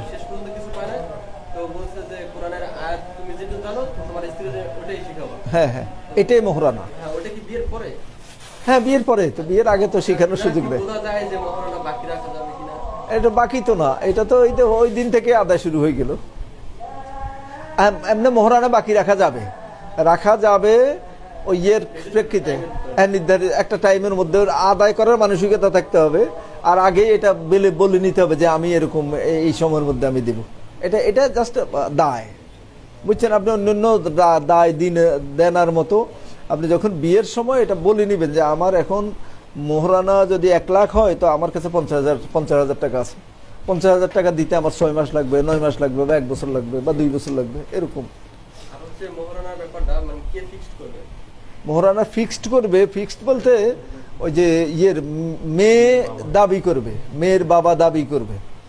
দাবির সেখানে একটা ভিত্তি থাকা লাগবে। ভিত্তিটা হলো এরকম, ধরুন মেয়ের আরো বোন ছিল, বোনদের যেই হারে নির্ধারণ করা হয়েছে ওরকম। ধরুন বড় বোনের মোহরানা নির্ধারণ করা হয়েছে 2 লাখ, তাহলে এরকম 2 লাখের আশেপাশে হবে। বা ফুফুর, বুঝছেন, এগুলাতে ইয়ে করা হয় আর কি। মত প্রকাশ তো অবশ্যই করতে পারবে, যেহেতু সে হলো ইয়েতে খরিদ্দারের মতো সে ইয়ে করতে পারে যে আমার সামর্থ্য এইটা হইলে আমি হবে, এর বেশি হইলে আমি পারবো না, বুঝছেন? এমন অবশ্যই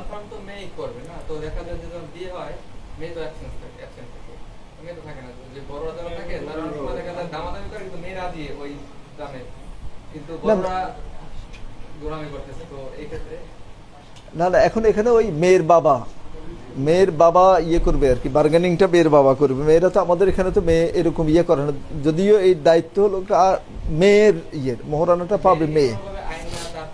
না না, এটা না, মেয়ের বাবা। মেয়ের সাথে আপনি এরকম ইন্টিমেট হওয়ার সুযোগ নেই, তো শরীয়ত তো আপনাকে এখতিয়ার দেয় নাই। মেয়ের বাবার সাথে মেয়ের সাথে কথা থাকবে, মেয়ে যদি এটা বাবার কথা যদি নিয়ে নেয় তো তার সমস্যা নেই। হ্যাঁ, ওটা মোহরানটা মেয়ে ইচ্ছা মতো ভাঙতে পারবে, রাইট। এটা হলো জি। মায়ের সম্পত্তিতে সন্তানরা কিভাবে পাবে? ও মায়ের সন্তান, মায়ের সম্পত্তি, হ্যাঁ মায়ের মানে সন্তানরা কিভাবে পাবে? ছেলে মেয়ে উভয়। ওই সেটাও ইয়ে পাবে, রেশিওটাই, রেশিও হলো যে অর্ধেক আর ইয়ে ডাবল। পিতার রেশিও যেরকম, হ্যাঁ মায়ের রেশিও সেটা।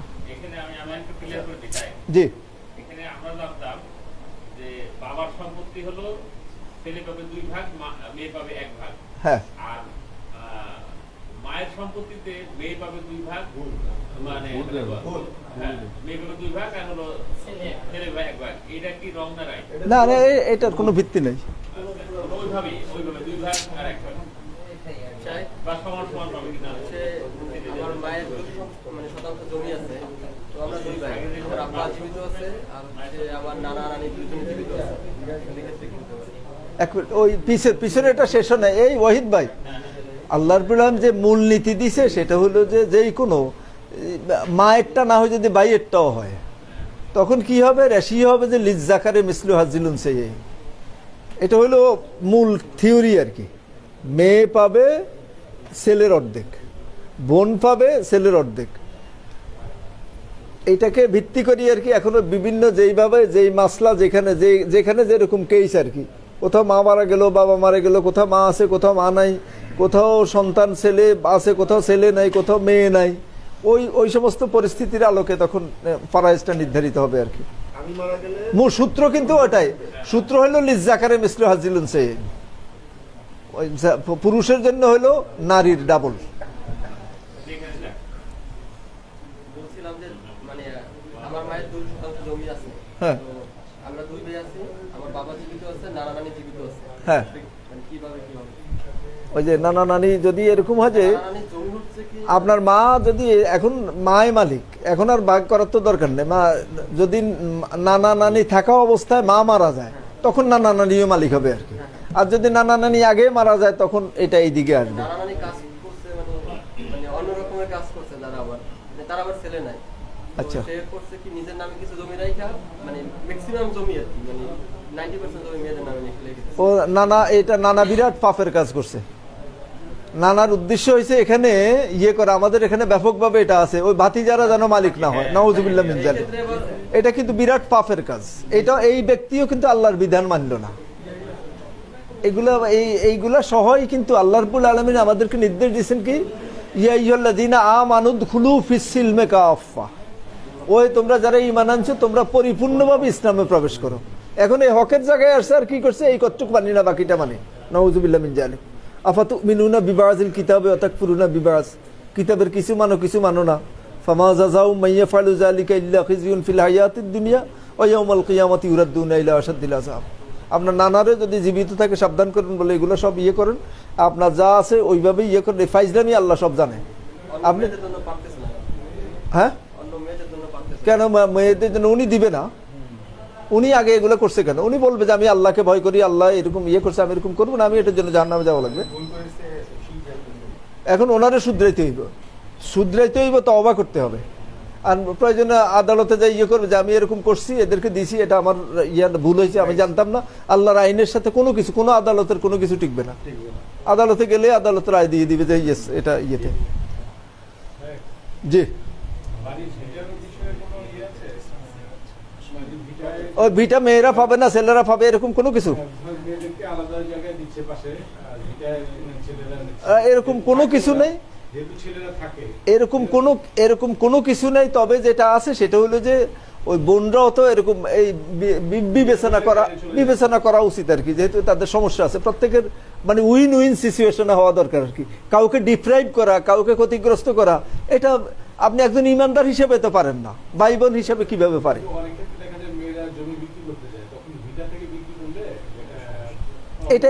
এটা করবে না। এটা মানে বাইরে একটা ইয়ের মধ্যে পালানো, বিপদের মধ্যে পালানো, এরকম কেন পালাবে? এরকম করবে না। হ্যাঁ, এরকম করবে না, যেন প্রত্যেকের যেন কেউ কাউকে যদি এমন উদ্দেশ্য থাকে যে আমি ওরে ক্ষতিগ্রস্ত করবো, তাহলে এটা পাপের কাজ। এটা আপনি ভাই বোন না, একজন মুসলিমের তো আপনি পারেন না, আপনার এই চিন্তায় তো আসতে পারেন না যে একজন মুসলিমের আমি ক্ষতি করবো। আমি শেখ, ওই ভিটাটা যদি ভাইরা বোনকে না দিয়ে বাইরে দিতে চায়, এটা কি হারাম হবে? না, হারামের কিছু না, এটা মিউচুয়াল করতে হবে। রাজি না হয়ে গেলে রাজি না হলে তাহলে বোন এখানে নিবে, এখানে যেহেতু আল্লাহ তাকে এরকম দিছে, অধিকার দিছে। তবে যদি এরকম বাড়াবাড়ি করে তখন সেও তো আর আইনের ঊর্ধ্বে না, আল্লাহর কাছে তারও যেতে হবে। সে যদি এগুলো করতে যায়, যদি কারো বাইরের কষ্টের কারণ হয়, অসুবিধার কারণ হয়, সেটা করবে না, এগুলো বিবেচনা করবে। শেখ, ধরেন বাচ্চা যারা হচ্ছে ওনাদের বোনদের সম্পত্তি যেভাবে কোরআনে বলছে ভাগ করে দেওয়া হবে, ওরা আসলে ওরকম বলে দেয় নাই, অল্প দিছে বা।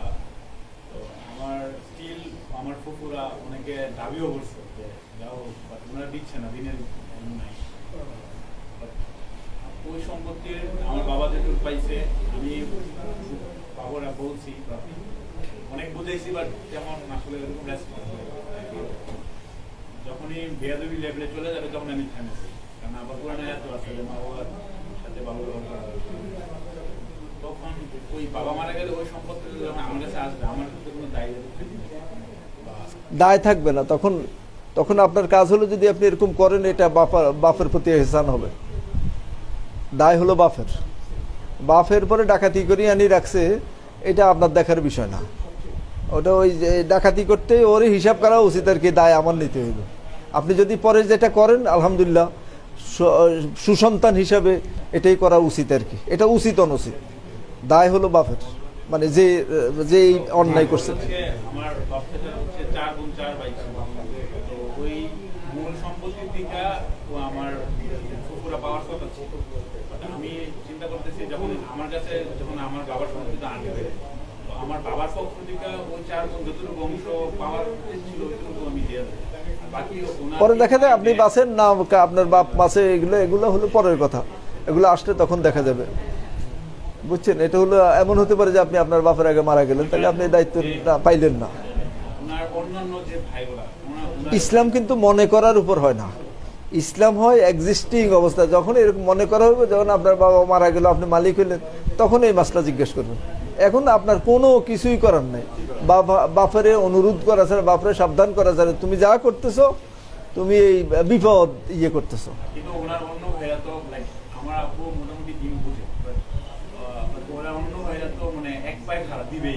না দিলে অন্য ভাইদের দায়িত্ব।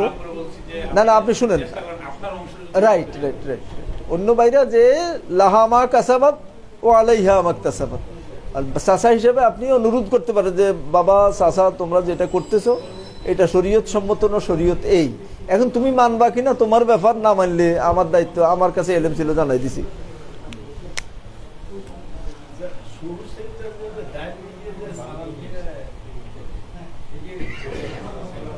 এরকম পদ্ধতি আমাদের জানা নাই, একদিকে সালাম ফিরে আবার করা। হাদিস শরীফে আমরা কোথাও এরকম দেখিনি। আমরা যেটা পাইছি সেটা হলো যে বুখারী মুসলিমের সুস্পষ্ট আছে, বা অন্যান্য সমস্ত হাদিসের সংকলনগুলোতে, এটা হলো যে আল্লাহ রসুল সাল্লাল্লাহু আলাইহি সাল্লাম নিজের এরকম ভুল হয়েছে, দৃষ্টি আকর্ষণ করা হয়েছে, আর উনি অন্যদেরকে জিজ্ঞাসা করছে ইয়াসজুল ইয়াদান, যেটা বলতে, যেটা কি ঠিক? বলে যে ঠিক। তখন রাসূল সাল্লাল্লাহু আলাইহি ওয়াসাল্লাম যাই 2 রাকাত পড়ি, সেজদা সাহু দিয়ে সালাম ফেরাই দিছে।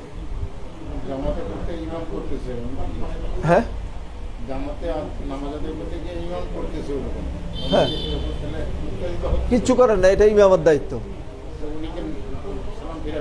না, সালাম ফিরাবে, ইমামের ইক্তেদা করবে, ইমামের ইক্তেদা করা ওয়াজিব।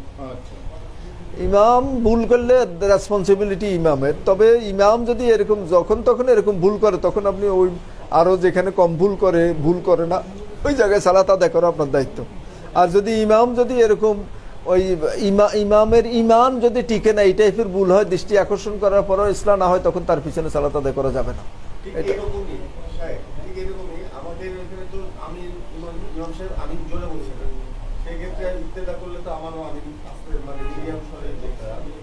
কেন এটা আবার এটা আপনি বানাইছেন না? ওই তো যেটা করবেন সেটা হলো কি, আল্লাহ রাসূল সাল্লাল্লাহু আলাইহি সাল্লাম যে ইমামের যে যোগ্যতার কথা বলছে, 1 নম্বর যোগ্যতা হলো কোরআন পড়তে জানা, 2 নম্বর যোগ্যতা হলো সুন্নাহ সম্পর্কে ওয়াকিবহাল হওয়া। ইমামের এটা ঘাটতি, এর ইমাম বানানোই যদি সুন্নাহ না জানে, এটা তার অযোগ্যতা। বরঞ্চ যেখানে যে সুন্নাহ বেশি জানে সেই ইমাম হবে। এখন সে এটা শরীয়ত বিরোধী কাজ করতেছে, তার ইত্তেবা করতে আমারে বলা হয় নাই। ইমাম যদি এখন এশার নামাজ 5 রাকাত পড়ে, আমরা ইত্তেবা করব? কেন করব না? সে ইয়ের মধ্যে নাই, সিস্টেমের মধ্যে নাই, সুন্নার মধ্যে, সুন্নাহ ভায়োলেট করছে, আল্লাহর আইন ভায়োলেট করছে, শরিয়া ভায়োলেট করছে, তাই না? তাইলে শরিয়ার ভিতর থেকে তার ইত্তেবা করবে। এখন জোরে আমিন বলা এটা সুন্নত, সে করে না, এটা তার ঘাটতি। মুনাজাত উঠাইলেও এটা তার ঘাটতি, আমি তার কি ইত্তেবা করতে যাব? ইত্তেবা কতক্ষণ পর্যন্ত হবে? লা তাআতা লিমাসিয়াতিল খালিক, লা তাআতা বিমাখলুকিন, লা তাআতা লিমাখলুকিন বিমাসিয়াতিল খালিক। কোনো মাখলুকের ইতাআত চলবে না, কোনো ইতাআত নাই কখন? যখন খালেকের নাফরমানির পর্যায়ে পৌঁছবে। শরীয়ত প্রণেতা আল্লাহ রাব্বুল আলামিনের যে শরীয়তের বিরুদ্ধে কেউ কোনো কাজ করবো, আপনি বলবেন যে আমি ইত্তেবা করব। আমার বাবার ইত্তেবা তো আমি করতে বাধ্য না। আমার বাপ যদি বলে যে ওর বাড়িটা দখল করব, এটা করা যাবে? বাপ এরপরও করা যাবে না। কেন? বাপের এই নির্দেশ শরীয়ত সম্মত না, ওই খালেকের নির্দেশের সাথে সাংঘর্ষিক। বুঝছেন জিনিসটা? তাহলে আপনার ইত্তেবা হইলে আমাদের উপর কতক্ষণ পর্যন্ত? যতক্ষণ পর্যন্ত আপনি খালেকের নাফরমানির পর্যায়ে পৌঁছবেন না, খালেকের শরীয়ত বিরোধী কাজ করবেন, আর আমি আপনার ইত্তেবা করব, তাহলে তো আমার নিজের ইমানে থাকবে না। আমি তো আপনার খালেক মনে করি না, আপনাকে ইলাও মনে করি না। আপনি হলেন কি, ইলা নির্দেশ দিছে আপনার ইত্তেবা করার জন্য, যতক্ষণ পর্যন্ত আপনি রাসূল সাল্লাল্লাহু আলাইহি ওয়াসাল্লামের সুন্নাহর ইত্তেবা করেন। যেখানে নাই সেখানে আমি নাই। আপনি রাফিয়াদান করেন, আমি করব, এটা সহিহ সুন্নাহ আছে, আপনি করতেছেন, এটা আপনার ঘাটতি। কিন্তু আমি আপনার পিছনে সালাতও পড়তাম না, কিন্তু আল্লাহ রাসূল সাল্লাল্লাহু আলাইহি ওয়াসাল্লাম বলছেন যে এই বেদাতির পিছনে, এই পাসেকের পিছনে সালাত আদায় করা যাবে, ইভেন জিনাকারীর পিছনে সালাত আদায় করা যাবে, যেহেতু ঈমান ভঙ্গের কারণ না, বড় পাপ। বুঝছেন জিনিসটা? তাহলে প্রত্যেকটা আপনি থাকবেন কিসের ভিত্তিতে? আল্লাহ রাসূলের নির্দেশনা যেই পর্যন্ত অ্যালাউ করে। যখন দেখবেন নির্দেশনার বাইরে চলে গেছে, তখন আমরা তার কথা আর শুনবো না। অতএব আপনি এখানে আমিন জোরে বলা, তারপরে হলো রাফিয়াদাইন করা, এগুলো সুন্নাহ সম্মত কাজ। জুলুসে ইস্তেরা করা, সূরা ফাতিহা পড়া, এরপরে অন্য সুযোগ পাইলে ইমামের পিছনে অন্য সূরা পড়া, এগুলো সব সুন্নাহ সম্মত, হাদিস দ্বারা সাব্যস্ত। ইমাম যেমন শরীয়ত মানতে বাধ্য, তেমন আমরাও শরীয়ত মানতে বাধ্য, তাই তো? এমন না যে কেউ শরীয়তের ঊর্ধ্বে না। আমরা আল্লাহ রাসূল কেন, রাসূল সাল্লাল্লাহু আলাইহি ওয়াসাল্লাম আমাদেরকে নির্দেশ দিয়েছেন, ইন্নামা জুইলাল ইমামু লিউতিম্মা বিহি, ইমাম নিয়োগ করা হয় একমাত্র তার আনুগত্য করার জন্য। ইমামরা আবার কি নির্দেশ দিছে? ইমাম নিজের খেয়াল খুশি মতো যখন করব, তখন তো আমরা এখানে লোকমা দিই না, সুবহানাল্লাহ সুবহানাল্লাহ বলা শুরু করি না। সুবহানাল্লাহ করা শুরু না করলে, হে যদি না থামে, তখন আমরা কি করবো? সালাতে পড়বো না। হে যদি 6 রাকাত পড়ে এসে পড়বো, তাহলে ইয়েতে সে সিস্টেম দ্বারা যতক্ষণ পর্যন্ত সুন্নাহর মধ্যে আছে আমরা ইত্তেবা করব, যখন নাই তখন আমরাও নাই। বুঝছেন জিনিসটা? আমরা তো সালাম ফিরে হলো ইমামের সালাম দাও শেষ হয় কোন নামাজ সালাম ফিরে, আমি তুমি তো সালাম ফিরে আল্লাহর পরকে সিজদায় গেছে, আমি তো ডাইরেক্ট সালামটা ফিরে দিতে পারি, আমি তো সরাসরি দিছি তার সাথে সিজদায় গেছি, তাতে আমার সালাম কেন আপনি ওই যে সালাম ফিরে এরপরে যাবে? হে কি করছে? ওই মানে একদিন ভাই এত বেজালে যাইয়েন না, যেরকম এই বেদাতির পিছনে সালাত, ওই অন্য বিকল্প থাকলে বেদাতির কাছে যাইয়েন না, তো এটাই হলো নিরাপদ কথা। না, এই সমস্ত জিনিস কি ফতুয়া দিবে? আপনি ইয়ে তো হবে, তো সুন্নাহ মতো কাজ করলে না, তখন আর একটা ইয়ে করা যায়। আর যেখানে সুন্নাহর কোনো কিছুই না, হে যা ইচ্ছা তাই করতেছে, আমরা কি বলবো? আমাদের ইয়ে হলো যে এই সমস্ত জায়গায় এরকম মানে বিপদ সীমার উপরে যে বেদাত ইয়ে হয়, এই টাইপের বেদাতের পিছনে সালাত আদায় করিয়ে না, বিকল্প থাকলে। একটু কষ্ট হলো, একটু দূরে যে সালাত আদায় করেন। এই তো না, হয়ে যাচ্ছে, সবর।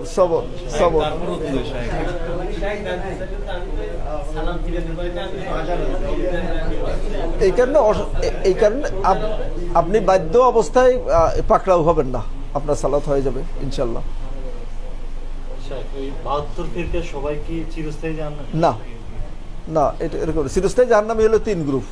যদি 72 ফিরকার কেউ যদি এরকম শিরক করে, শিরকে আকবর দ্বারা হয় এবং এই অবস্থায় মারা যায় তওবা ছাড়া, তাহলে চিরস্থায়ী জাহান্নামী। মানে চিরস্থায়ী জাহান্নামী হওয়ার জন্য 3 গ্রুপ, এটা সবসময় মাথায় রাখবেন। কে? মুনাফিক, বড় কাফের, বড় মুশরিক, আকিদার মুনাফেক, বড় বড় মুনাফেক আর কি, আমলের মুনাফেক না। জি মসজিদ কোথাও 1 মিনিট। সালাতে তিলাওয়াতের আয়াতগুলো সিজদার তিলাওয়াত করা, এই আমাদের যে হানাফি মাযহাবে তো হজ্জের শেষ আয়াতে যে সিজদাটা আছে এটাকে ওনারা দেয় না সিজদা। তো অনেক ক্ষেত্রে আমি যেখানে নামাজ পড়ি এই আয়াতটা তেলাওয়াত করি, ওনারা তো সিজদা দেয় না, এই ক্ষেত্রে আমি সিজদাটা দিব কোথায়? আমাদের ভাই প্রশ্ন করছেন যে অনেক সময় এটার মধ্যে ইখতিলাফ আছে, হানাফিদের মতে সেজদা ওয়াজিব, শাফিদের মতে ওয়াজিব না, বিভিন্ন কথা। এটার ব্যাপারে আপনারা শরীয়তের বিধানটা জেনে নেন। আমাদের এখানে সম্ভবত বুলুগুল মারামের দার্সে গেছে, সালাত অধ্যায় গেছিল সম্ভবত, আমার যা মনে আসতেছে সেটা হলো যে সেজদা করাটা কোনো লেভেলেই ওয়াজিব না, এটা হলো মূল কথা। উমর রাদিয়াল্লাহু তাআলা আনহু সেজদা করছেন, সেজদা করেন নাই, সেজদার আয়াত তেলাওয়াত করছেন, সেজদা করছেন, আবার সেজদার আয়াত করছেন, সেজদা করেন নাই। অতএব আপনি এই কারণে কোনো সমস্যা নেই, ইয়ে করা যাবে, এটা ইয়ে না, ওয়াজিব তরক হয়নি। তেলাওয়াতের সিজদা ওয়াজিব না, এটা মহা পুণ্যের কাজ, কিন্তু এটা ইয়ে করলে সাহাবা ইকরাম আজমাইন করছেন, করেন নাই, দুইটাই। আচ্ছা কিনা বলছিলাম সহি আকীদার মসজিদ এই অজু আপনার অজু করছেন? তাড়াতাড়ি এই মাহফিলের মাঝখান দিয়ে যাদের অজু যার অজু নাই তার অজু করেন না, এখন তো ইয়ে শেষ হয়েছে।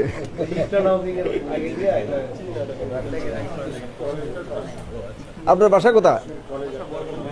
কোথায়? হ্যাঁ, এখানে থাকেন কোথায়? আল্লাহ আমাদের যারা ইয়েতে, আপনি কি ইয়েতে আছি আমরা লাইভে? আল্লাহ আমরা ইয়েতে ইয়ে করছি, প্রশ্ন উত্তর তো আমাদের শেষ, প্রশ্ন উত্তর শেষ আলহামদুলিল্লাহ। তো ইয়েতে আমাদের যারা অসুস্থ আছে, আল্লাহ আপনার আমাদের অসুস্থদেরকে শেফায়ে কামেলা আজেলা দান করুন। আমরা যারা দিন বুঝি না, আল্লাহ আপনি আমাদের জন্য দিন বুঝা সহজ করে দেন। আল্লাহ রাব্বুল আলামিন আমরা যেন আমৃত্যু আপনার সুন্নাহর উপর, আপনার রাসূলের সুন্নাহর উপর আমরা আমৃত্যু দুনিয়াতে জীবনযাপন করতে পারি, এই তৌফিক দান করুন। রাব্বুল আলামিন আমাদের যারা মারা গেছে, আমাদের মাইতদেরকে আপনি জান্নাতুল ফেরদাউস নসিব করুন। রাব্বুল আলামিন আমরা মৃত্যুর সময় যেন ঈমান নিয়ে মৃত্যুবরণ করতে পারি, এই তৌফিক দান করুন। সুবহানাকাল্লাহুম্মা বিহামদিকা আশহাদু আল্লা ইলাহা ইল্লা আনতা আস্তাগফিরুকা ওয়া আতুবু ইলাইক। আসসালামু আলাইকুম ওয়া রাহমাতুল্লাহি ওয়া বারাকাতুহু।